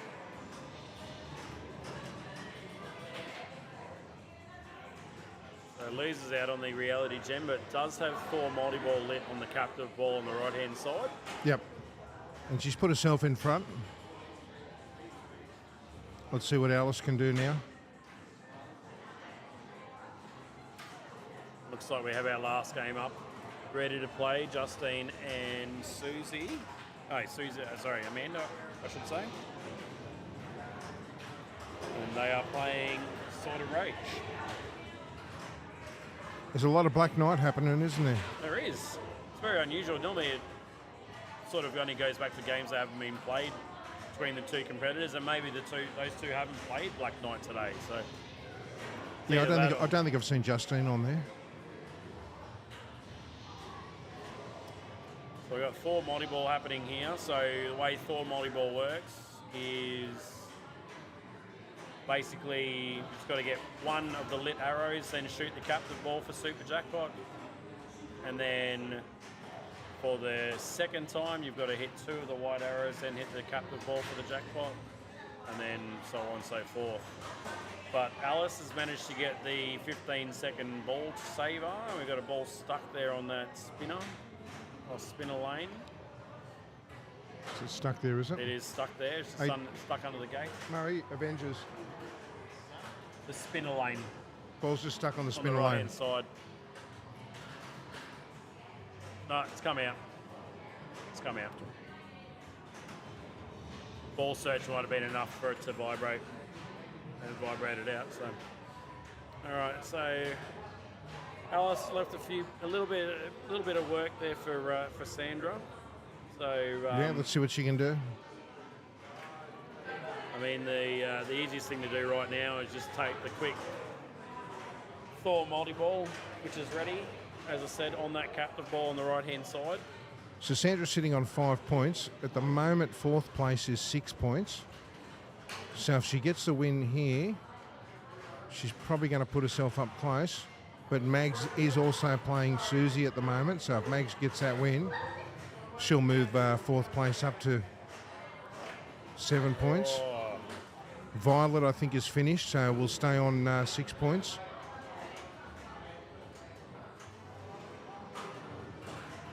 And then you've got Amanda and Justine playing each other too, so one of them's going to go to 6 points after their round, after their game's finished. So. There we go, Mags is finished, so she's gone up to 7 as well. She got the win, so let's put the cut off up to 7, so we won't actually get a tiebreaker. No. There you go. Probably because I said that we probably would. Yeah, that's the it. reason why we didn't. They like to make lies out of us. Yeah. I mean, that's a woman's prerogative, isn't it? I mean, it's always exciting watching tiebreakers. I mean, it's definitely not exciting if you're part of them, but no, there was. Look, I tell you what, last night that semi-finals and the finals, I thought were some of the most exciting pinball because it was all in there. You know, like you're sitting there watching bonus. To get in there, you were right on that cusp in the semis of possibly being out.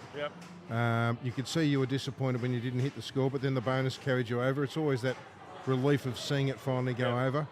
PJ then was looking out on Stranger and threw the machine so hard and managed to keep it and then settle it back down without tilting it out.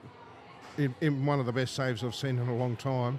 It was just seat of the pants pinball, you know what I mean? And it could have went so many ways. And even in that final there, while she was catching up to you, and if he'd have got ahead, he would have took the night out there too. So he wasn't that far behind you in the end. I think only 60 million that's right. behind you there. So he was lurking up there too. He could have come through and, you know, ruin both you and PJ's night there. You know what I mean? So it's there were so many ifs and buts as to what could have happened there. Yep. I thought it was a really captivating final series, and there was a lot of people on the stream watching last night, and they were really enjoying it. If you go back and watch some of the comments there in that final, they were right behind it. And I'll tell you what, a lot of your Queensland fellow compatriots up there, they were right behind you in this competition.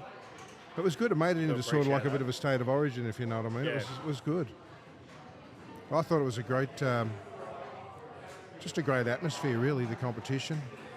Played in good spirits, and at the end, there was just some great pinball. Yeah, exactly. Which I think is the most important part. So we're just waiting on this final game to finish at the moment between Alice and, Justine Cadell and Amanda Goodyear. We'll have a look. I'll bring the standings over to the main screen so everybody can see them. We'll find out in just a moment. The result is being put in as we speak. So the top four will be Mags Craze, Karen Hunt, Gail Muir, and Sierra Charalambus. So Amanda got the win there at the end. So Yep. So it takes her to equal fifth spot there. Yeah, it was 6 points. So we've got a clear top four. So they will set up the finals in a minute, and we'll be off and going with that. I'm not sure how many games the finals are set up for tonight. I don't know whether it's one or... I'll have to have a look at match playing. I presume it'll be a group match play final. Go to the...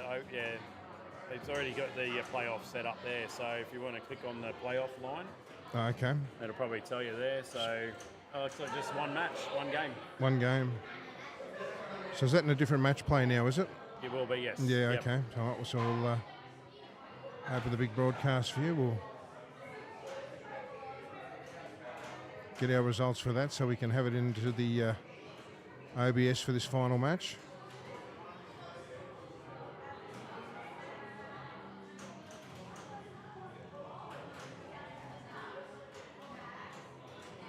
And, well, we'll put the standings in there anyway, eh?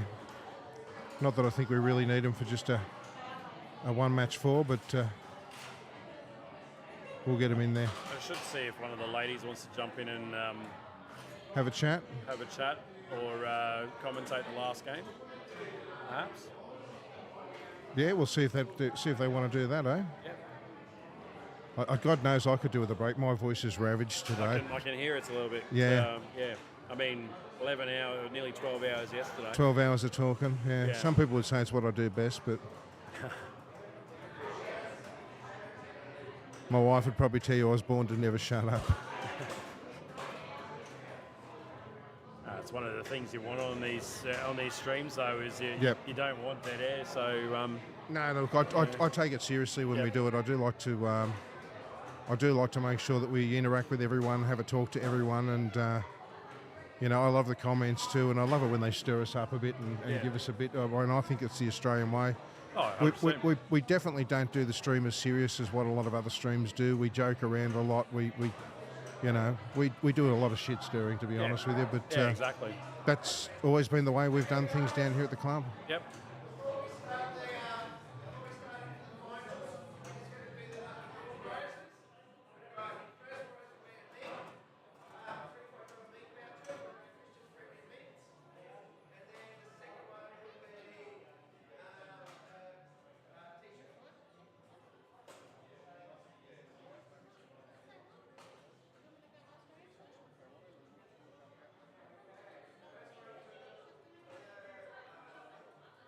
She's over there.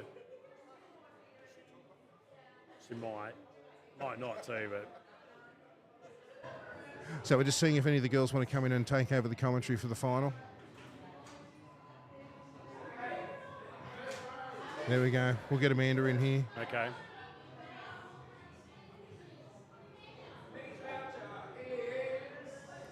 I'll jump out of the way. I'll let you have it with Amanda if it's just her. I was probably gonna jump out too, actually, to be honest. Ah, fair enough. But We'll wait and see what happens here. yeah, so there you go. So jump on the Pinhead stream tomorrow night. Towns will be running their comp tomorrow night up there. Oh, fantastic. And then, of course, coming up in 5 weeks' time, we've got BPAC up in Brisbane. So we've got... Make sure you send me the graphics for all those too, because we will advertise them on the stream for you, and make sure nice. we send some of our viewers up your way. And Yep. like I said, I think it's a great thing to build each other up in here. Well, I mean, there is definitely a number of players from the Illawarra Club that are heading up for BPAC this year. Yeah, of we'll course, definitely be we've watching. got the big Australian Women's Championship as one of the events there. We'll have easily over 50 players for it. So. And any of you guys that do the streams up north, you want to come down and get involved in the stream down here, maybe in the ACS or stuff like that, I would absolutely love to have you guys. Hey, mate, how are you? Got Amanda joining us here in the stream, so I'm going to... Yeah, Lemo's going to jump out and you can jump in. Pass over, so all yours. Thank you. Which game are we on for the final? Is Dan, have you picked a game yet for the final? No, okay. Just making sure Dan doesn't miss the rig, that's all. How you going, mate? Oh, I'm all right. Bit hungover, but I'm all right. Bit hungover? Yeah. Is that the excuse for today, is it? Oh, no, there's no excuse. I just played poorly. That's what I do, hey. At one point I would have made finals, but... When I get near finals and that sort of stuff, I all of a sudden develop a mild case of retardation. Well, I actually was When I on, say mild case, I mean severe. Severe, yeah. Well, I was actually on... Severely mild. Iron Maiden. Only had $2 million to win, and I had my third ball. And honestly, didn't get the skill shot, which would have been $2.5 million. Yep. And then it went straight down and didn't save me. Yeah, So that happens. I didn't even get my $2 million for what they was. Very frustrating. But anyway, it was good fun. It was always fun with the girls. Not much you can do about that, is there? Oh, absolutely not. But I had some good games though. Gail's crack up, isn't she? Oh, she is an absolute... She had an absolute belter of a game on World Cup. Oh, really? About 800 and something million. And just the joy on her face when she did it. I know. But then she turned around and played another game straight after it and had an absolute terrible game. Yeah. And when she drained out, she just threw her hand down and just laughed at herself. Yeah. Do you know what I mean? Like she just doesn't take it get too upset, seriously, doesn't get no. mad, just enjoys everything she does. Yeah, she's awesome actually. She's a crack up. I was watching her play the new game, and the ball's coming down, and she's like, oh, I don't know what to do. She puts her hands up instead of using the flippers. We just lost it. Yep. She's a great player, but she was actually number one for a while today. So good on Gail. She was actually one. I'm like, Gail, you're number one. She's like, oh my God, I'm going to get a screenshot of that. She's really improved, hasn't she? Oh, she has. Yeah. And she just has a lot of fun with it too, doesn't Yeah, love it. I think all the girls here are just having a really good time. she? Yeah. And Sierra's in the final again, of course. She's such a little superstar, isn't she? So there we go. Oh, For the anyone water anyone boy. that missed it yesterday, Andrew G pouring water into the PC midstream, actually taking us off air. He's now got two aliases. He's either known as the Water Boy or the Wet Bandit. Bandit. Who does this? I That's did. so I fun. did it. It's fantastic. Mocked him up this morning. Oh, good on you. Got to have a stir of G there. Oh, absolutely. That's Got what to we. get him somehow. That's what we do here. Yeah. So Dan just moving the rig. We'll see what game we get on there. I'll see Royal if Flush. Royal Flush. who's in that final four too. There's, I think there's Gail, Karen, Mags, and Sierra. Okay. I think that's just off memory. Yeah. So there we go. Mag, Sierra. Karen and Which Gail. one are they on? They're going on to Well done, superstar. Royal Flush. Hello, mate. How you going? I'm just waiting for Mads to pick some stuff up and then she's first up for Royal Flush. Oh. What do you think of Royal Flush? It's fun. But it's a bit annoying because I've already played this 3 times. It's my third time. Who picked it? Is it a picked game? Sorry? Is it a chosen game? No, it's randomised. It's random. Yeah, do you want the... I'll move over. Are you coming back? What's that? Oh, here. You jump on that one. He's going down here. There we are. Oh, Oh, you get the big chair? I get the big boy chair. Oh, look how little I look. I need pillows. You can lift it up the side there if you want to. That side, the other side.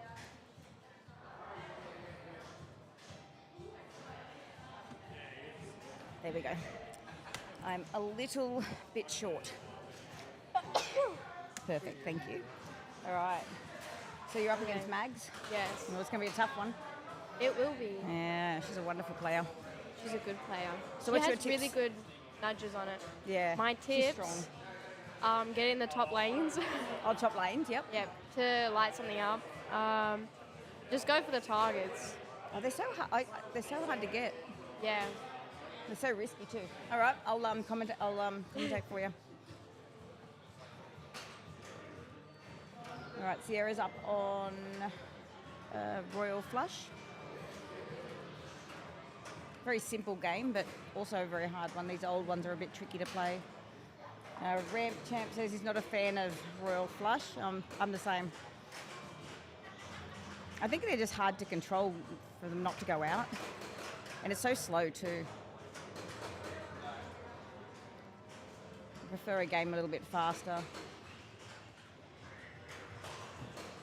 Sierra's got some good control. Oh dear. Oh, nicely saved. She's a wonderful player. Oh. All right, that was.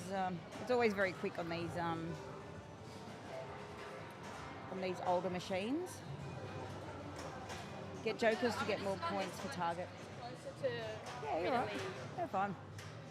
So Ramp Champ says get the jokers to get more points for the targets.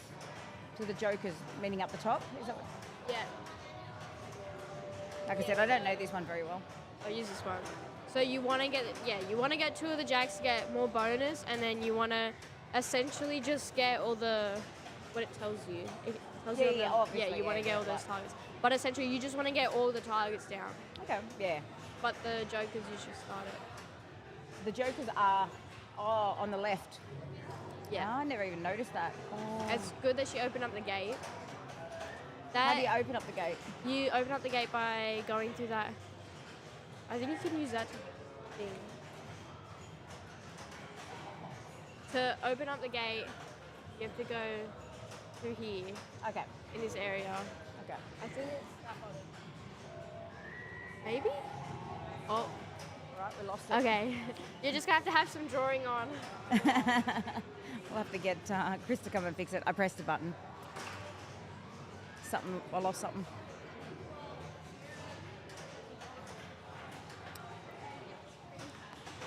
Sorry, Chris.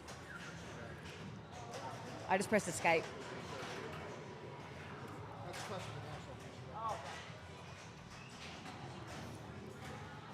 All right, I've got to not press buttons.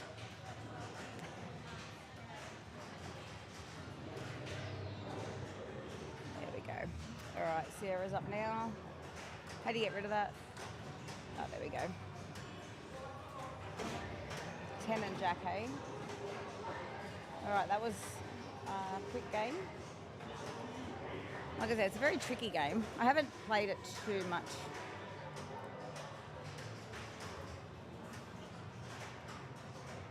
It's interesting watching somebody play, though. Definitely learn a game by watching somebody play it. So Mags is up now. So score is 12670 and 27790, I think that is. So Sierra's in the lead for this one at the moment. Yeah. I don't think Dan put the camera further down enough. Okay. Because you can't see what ball. Oh, wait, no, it's at the top. Yeah, it's up, yeah. All right, so Sierra's back up again.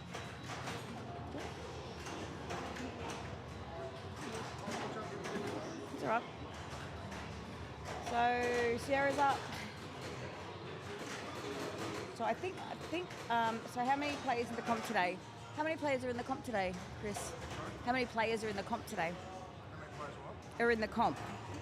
How many players have we got today? 14? Around 14. Yeah. It's Girls' Day, so it's growing though, slowly.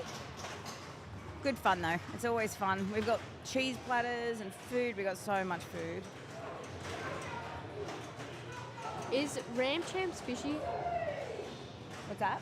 I feel like somebody told me it was fish. Oh, is it? That's Ram Champs. Oh, is it? But I Okay. could be so wrong right now. Yeah, it is fish. Oh, hi, fish.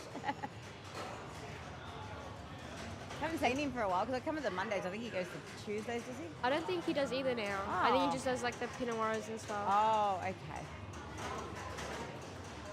Hello. All right, so Mags is doing well on this one. She's only got one more target. Oh, one more to knock down. And She got the jack, so she'll get a lot of. bonus. Okay. So far, I think Mags is in front at the moment. So Sierra's got some chasing to do. So see how she goes. Sierra can do this. She's an amazing player.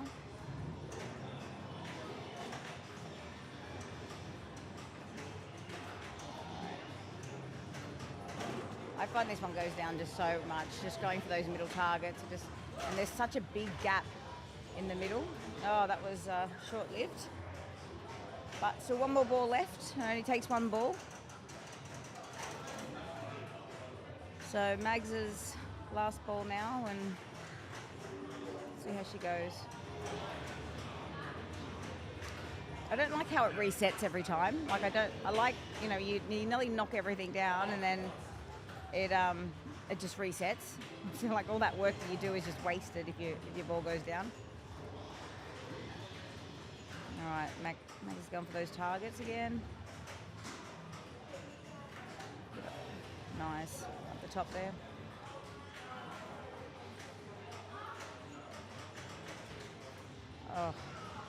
Oh, that side ramp's getting them today. So Ramp Champ says it's double bonus now, so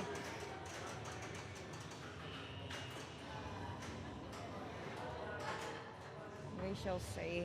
So Sierra's a little bit behind, but we'll see how she goes.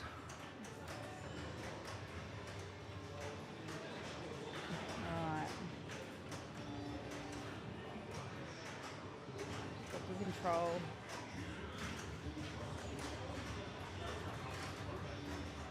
Nice. Okay.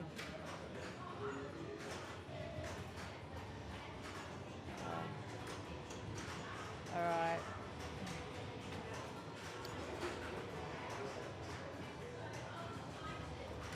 Going for those targets still.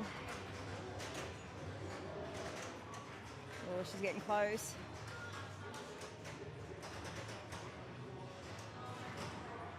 Oh. It's always a bit scary when it's hitting those bumpers like that. Let's see what happens if there's any bonuses.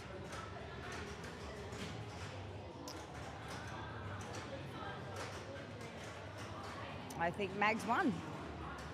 So Mags took that one out. 63870 to 59980. Sorry, I can't see it. Funny angle. All right. So Karen, who won your game? So, and Karen won, so it's going to be Karen and Mags now.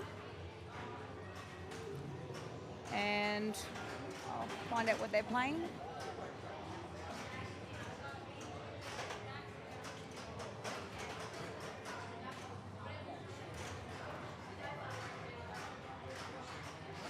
There you go. On we go. They got another game coming up, I think. Yeah, I think it's just Karen. It's like I'm taller now, isn't it? I'll have to push it back down again. I'm going to sit on the big girl chair. Oh, Sit on the big. You can just have both of them, why don't you? So who got that one there? Mags. Mags got the win there. So Yeah, Mags yeah, goes through to the final. Yep, and Karen. And Karen, is it? Okay, so let's have a This bit will be a of a look fun here. game. Okay, so Karen's got that. Mags still hasn't got the. Just need Mags' result in there, I think. Ramchav's ball stuck? No, I don't think so. I think that's that. That game's done. Yeah, no, that one's finished. All good? I think so. It's a bit quieter, that one. You've got to speak right into the side of that one, whereas this one's right into the front. So Right, yeah. they're Okay. different style microphones. It's all the gear we can put together that numerous ones of us had.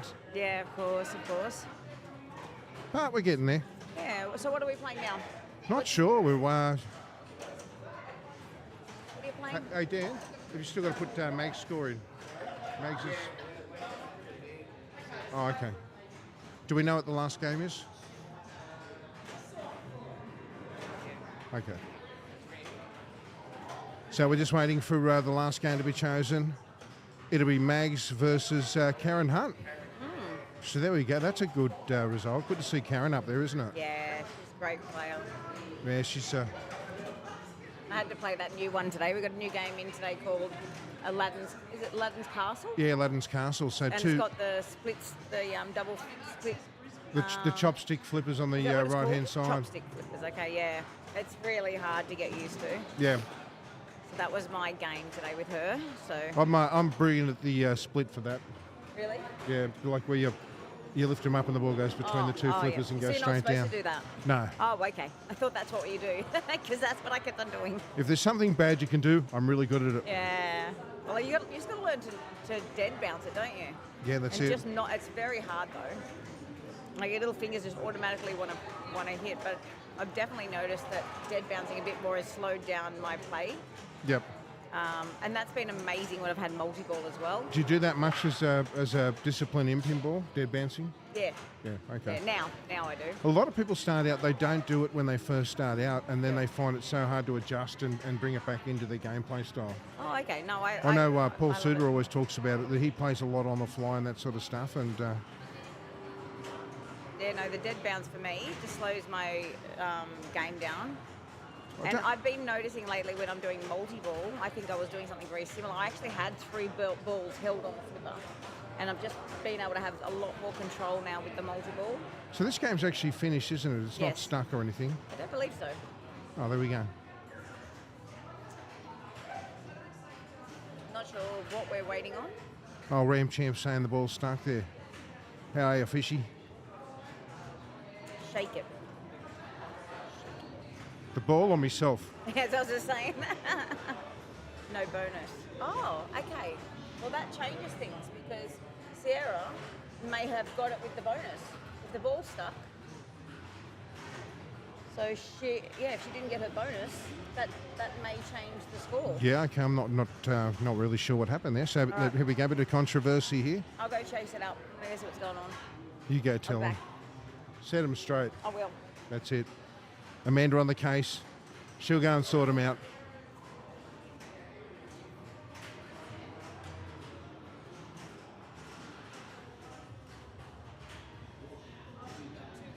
She did. Damn, there we go. She did get bonus. I didn't see it go up. I'll let her know that she got 2 points. Yep.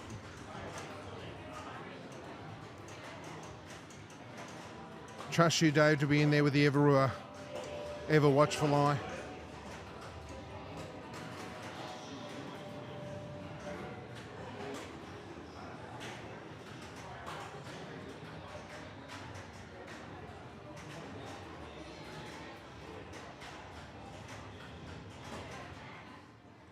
Yeah, so I was sitting out. I wasn't watching that one. I was having a little bit of a break, but I didn't catch what happened in the end there.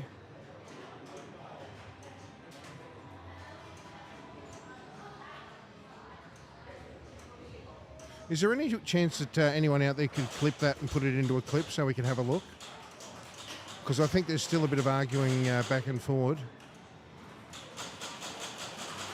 Just where that ball drains and if the bonus did go through there.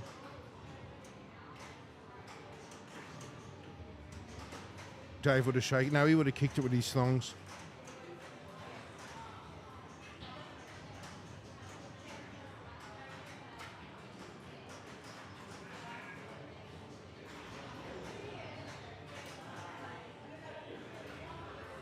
Nah, fair enough.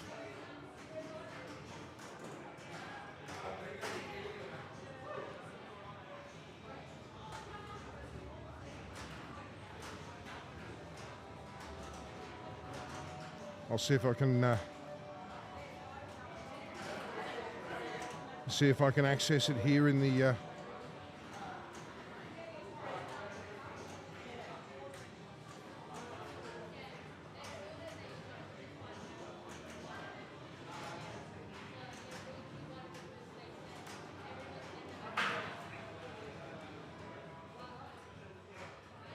Oh, okay. Yeah, I don't know. They're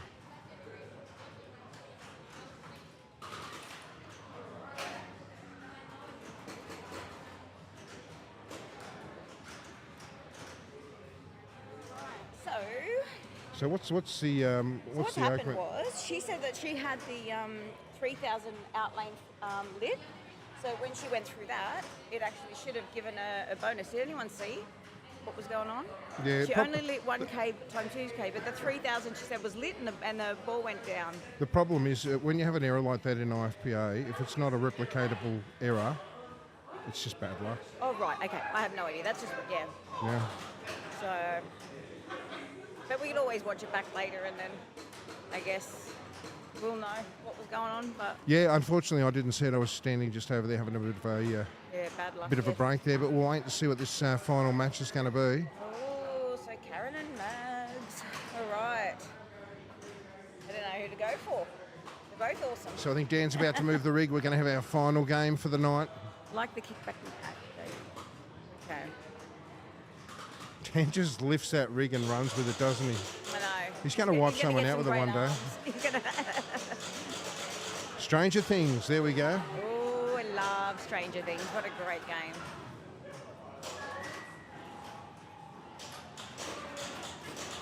So Mags versus Karen Hunt on Stranger Thing.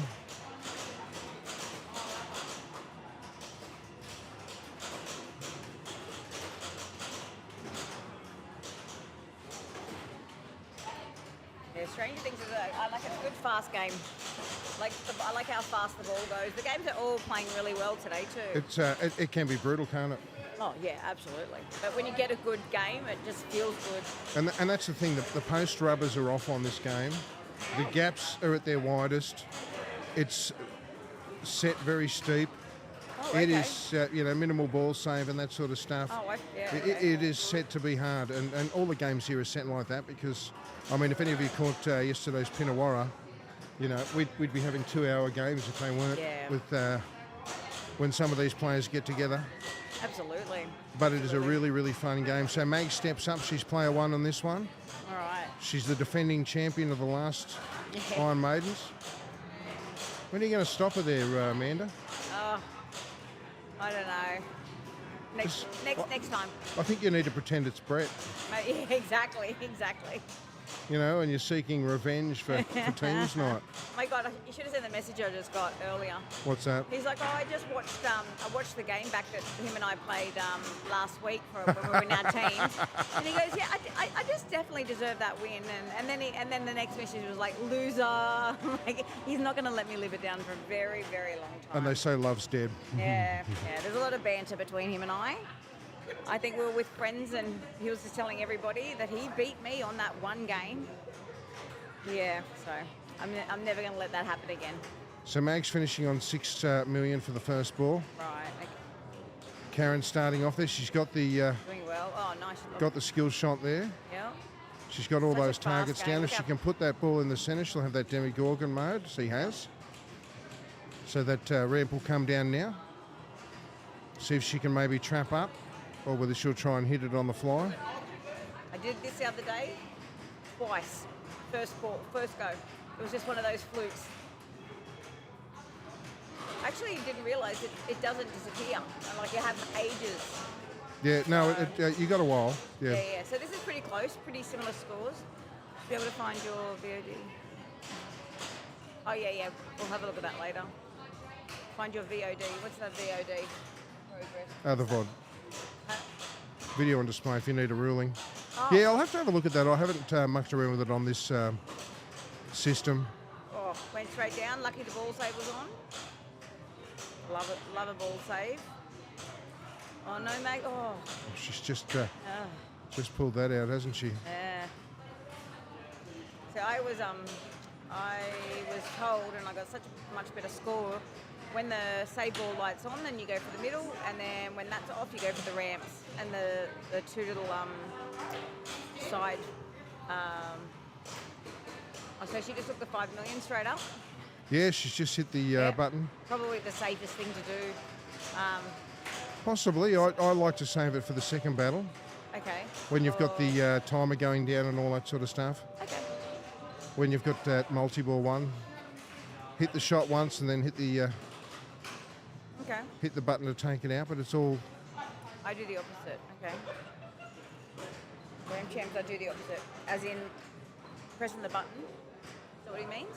Yeah, press the button and stop that countdown. But it does drop a lot of points off that countdown if you hit the button straight away. Oh, okay. Look, if I don't, I normally, if it's going down, I'll just, Karen went straight underneath that flipper then.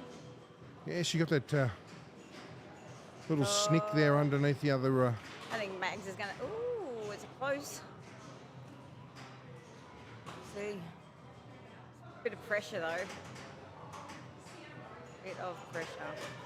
Green dots when ball save is on. What's a green? Oh, so the green dots on the ramps, I think it means. Yeah, the posts. Okay. So on each side of the Yeah. multi-ball one there, you've got the 2 posts there. Yeah, that's what I go for. Good to hit them when because that's off. they will send you back down towards the centre as well. Yep. Also the targets. What I tend to find is if you've got the ball on the right flipper, you want to hit it up here and take out those 2. And from this one, you want to hit it up there and take out those 2. Right. You're less likely to have it come straight down the centre, is what I found in my own opinion. Okay. If you hit the centre 2, it's a good bet that it's going to come straight down the front. Oh, rightio. So if I'm trying to take them out, I will try and take out a side from each side of the flipper. Oh, okay. I'll try that next time. Doesn't always work, so don't blame me if it doesn't, but you know, that's... The extra ball is lit, so if she gets that, she'll get the 20. How much should the extra ball worth? The extra ball on this one, Missed good the question. skill shot. Yeah, she did. But it's pretty close. So there goes, she's... Oh, it's like very close. Still got the skill, she's got the ball save on. She can get this... I would actually take, she's got 2 balls. All right, nice. So I think Karen may take this one out. Yep. She's got it. All right. 12 So extra Iron ball. Maidens Thank you, winner big is captain. Karen Hunt. Nice. What a fantastic, what a great result today. Yeah, absolutely. It was a wonderful day as always. And she's still got that ball save on too. So. Yeah, she's still going. Yep. Good on you, Kaz. All right, I'm going to sign out because I'm going to go have a few more games before I have to go home. No worries, mate. It's been too long since playing pinball. We've been here for like 10 minutes Yeah, already. you're an absolute tragic, aren't you? You're like a junkie, pinball junkie. I am. It's so bad.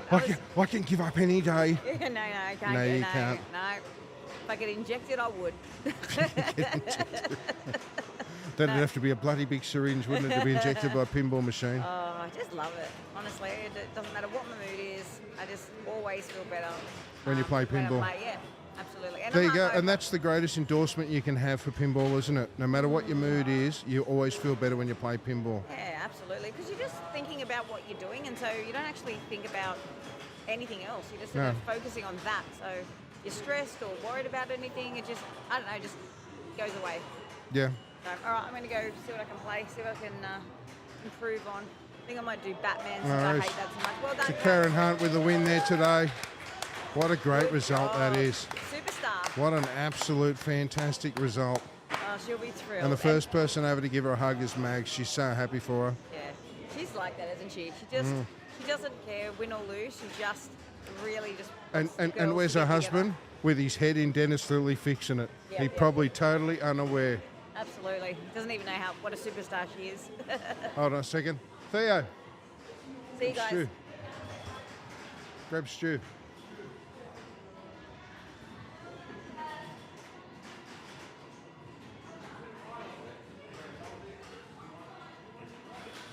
Her husband is totally oblivious. She won, Stu. He's over there. Here we go. Have a look at this. He's over there in the green shirt working on Dennis Lilly. Totally oblivious to his wife getting the first win. Oh, what a fantastic result. I'm really happy with that. I really am. He's fixing, Black Knight. He's just worked on Dennis Lilly's How's That? The Hankin wide body. Now he's on the original Black Knight. So I don't know if any of you guys, I'll turn this around while we're here. But I'm just going to drop this mic camera. So over that side there we've got Blackout, Aladdin's Castle, Joker Poker, Royal Flush and Kiss. And then we've got this whole bank on this side. So you've got World Cup soccer, fishtails, swords, Black Knight 2000, Swords of Rage, Deadpool, Dr. No, Jaws. See if I can get this around. Batman 66, X-Men, Iron Man, Avengers, Stranger Things, Star Trek, Pulp Fiction, and Time Machine. So that's the list of machines here at the moment. So good selection, plenty to choose from. If you're in the Illawarra area, come down to 147 Kembla Street, Wollongong. Have a game with us. We've got our regular events, Monday and Tuesday night league. We start our leagues 6 p.m. You can come in here. We've got an hour of warm-up play, then at 7 p.m. the comp starts. We'll be streaming those both from 6:30, so we'll be on this Monday night and this Tuesday night, Australian Eastern Standard Time. We also have Thursday nights where we have our teams and Flip Frenzy. Friday night is just a fun night. You come in, pay your money, come in and play the machines for quite a few hours. The machines are all on free play, so once you've paid your entry fee, that's it. You can play to your heart's content. And then, of course, the second Saturday and second Sunday of the month, which we're in at the moment, was our Illawarra event yesterday, which was won by Jason Lambert, coming down from Queensland down to New South Wales and getting the win. So what a great result that was for him. And, of course, our Iron Maidens, which you've just watched now with Karen Hunt getting the win there. Every other Sunday, we've got our Flip Frenzies. So plenty of pinball around to play. Once again, for all those Andrew G fans out there, the man that dropped the cup of water down the computer. He's now been known by chat as the Wet Bandit. There he is on the left. But if you don't want him called that, you can always have Andrew G, the water boy, the Bobby Boucher of pinball. Took our stream down for 10 minutes yesterday. Fantastic effort by dropping a cup of water straight into the top of the PC.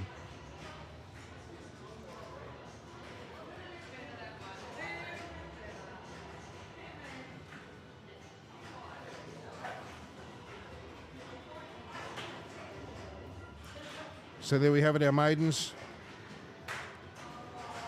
Finished up for the day. Karen Hunt getting the win. What a fantastic result for her. Yeah, we do. We play a hell of a lot of pinball there. Taki, how are you today, buddy?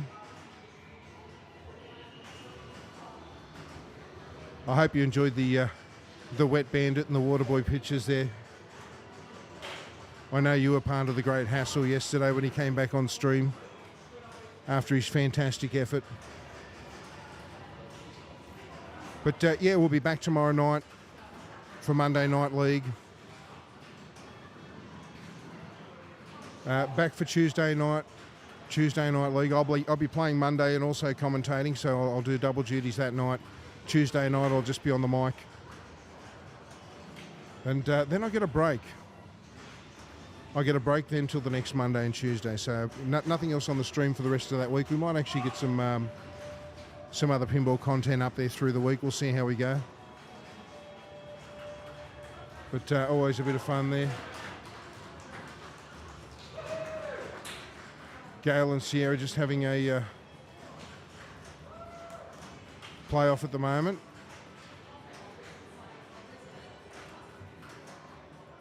For third and fourth to see who gets that spot.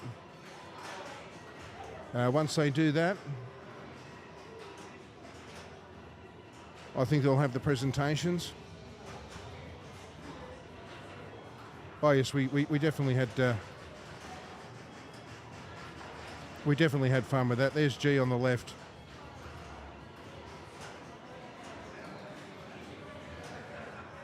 And of course there he is as the water boy.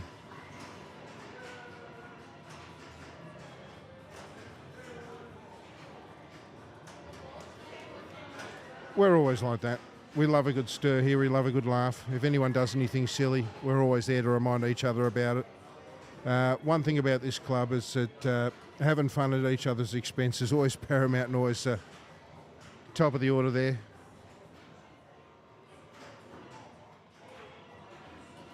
It's brought great joy to a few people to see these pictures today, and I can't wait to show them to G when I see him next. Love to stir him up.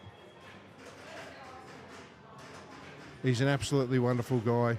He's done a lot for the club here, and he's now... Does G know that you paid him to the water boy? And No, not yet, but he will one day. He'll work it out. are you going to start putting out like a Tuesday props and Monday props? Yeah, I think it's going to be one of our major screens from now on. You know how it goes, Sierra. You know how it goes. If you do something wrong, you've got to get hassled, don't you? Yeah. It's rite of passage, isn't it? I learned when I chose Deadpool. You learn when you chose... There we go. Yeah, yeah. She had the finals on and she chose Deadpool against the guy that owns the machine. Unfortunately, it didn't work out well for her. So she knows all about bad choices. But there we go. I'm not sure when the presentation's going to be. We might leave it there today. We will be back tomorrow night. Monday Night League, 6:30 Australian Eastern Time. The stream starts. We'll actually start doing the live commentary from about 7 once the match play is drawn. Fantastic competition. Thank you, everybody who's been a part of our competitions for the weekend. I know it's been a long one. I'm absolutely dead today. The voice is going. And I've got to back it up tomorrow night, but there we go. But thanks to everyone in chat. Thanks for everyone that's joined us on the Twitch stream. I appreciate every single one of yous. I love the stirs. I love the jokes. It's always great fun. You guys all have a fantastic evening, morning, day, wherever you are in this world. And I hope that you all have a great time. Happy flipping. Enjoy your pinball, and we'll catch you all tomorrow night. Goodbye.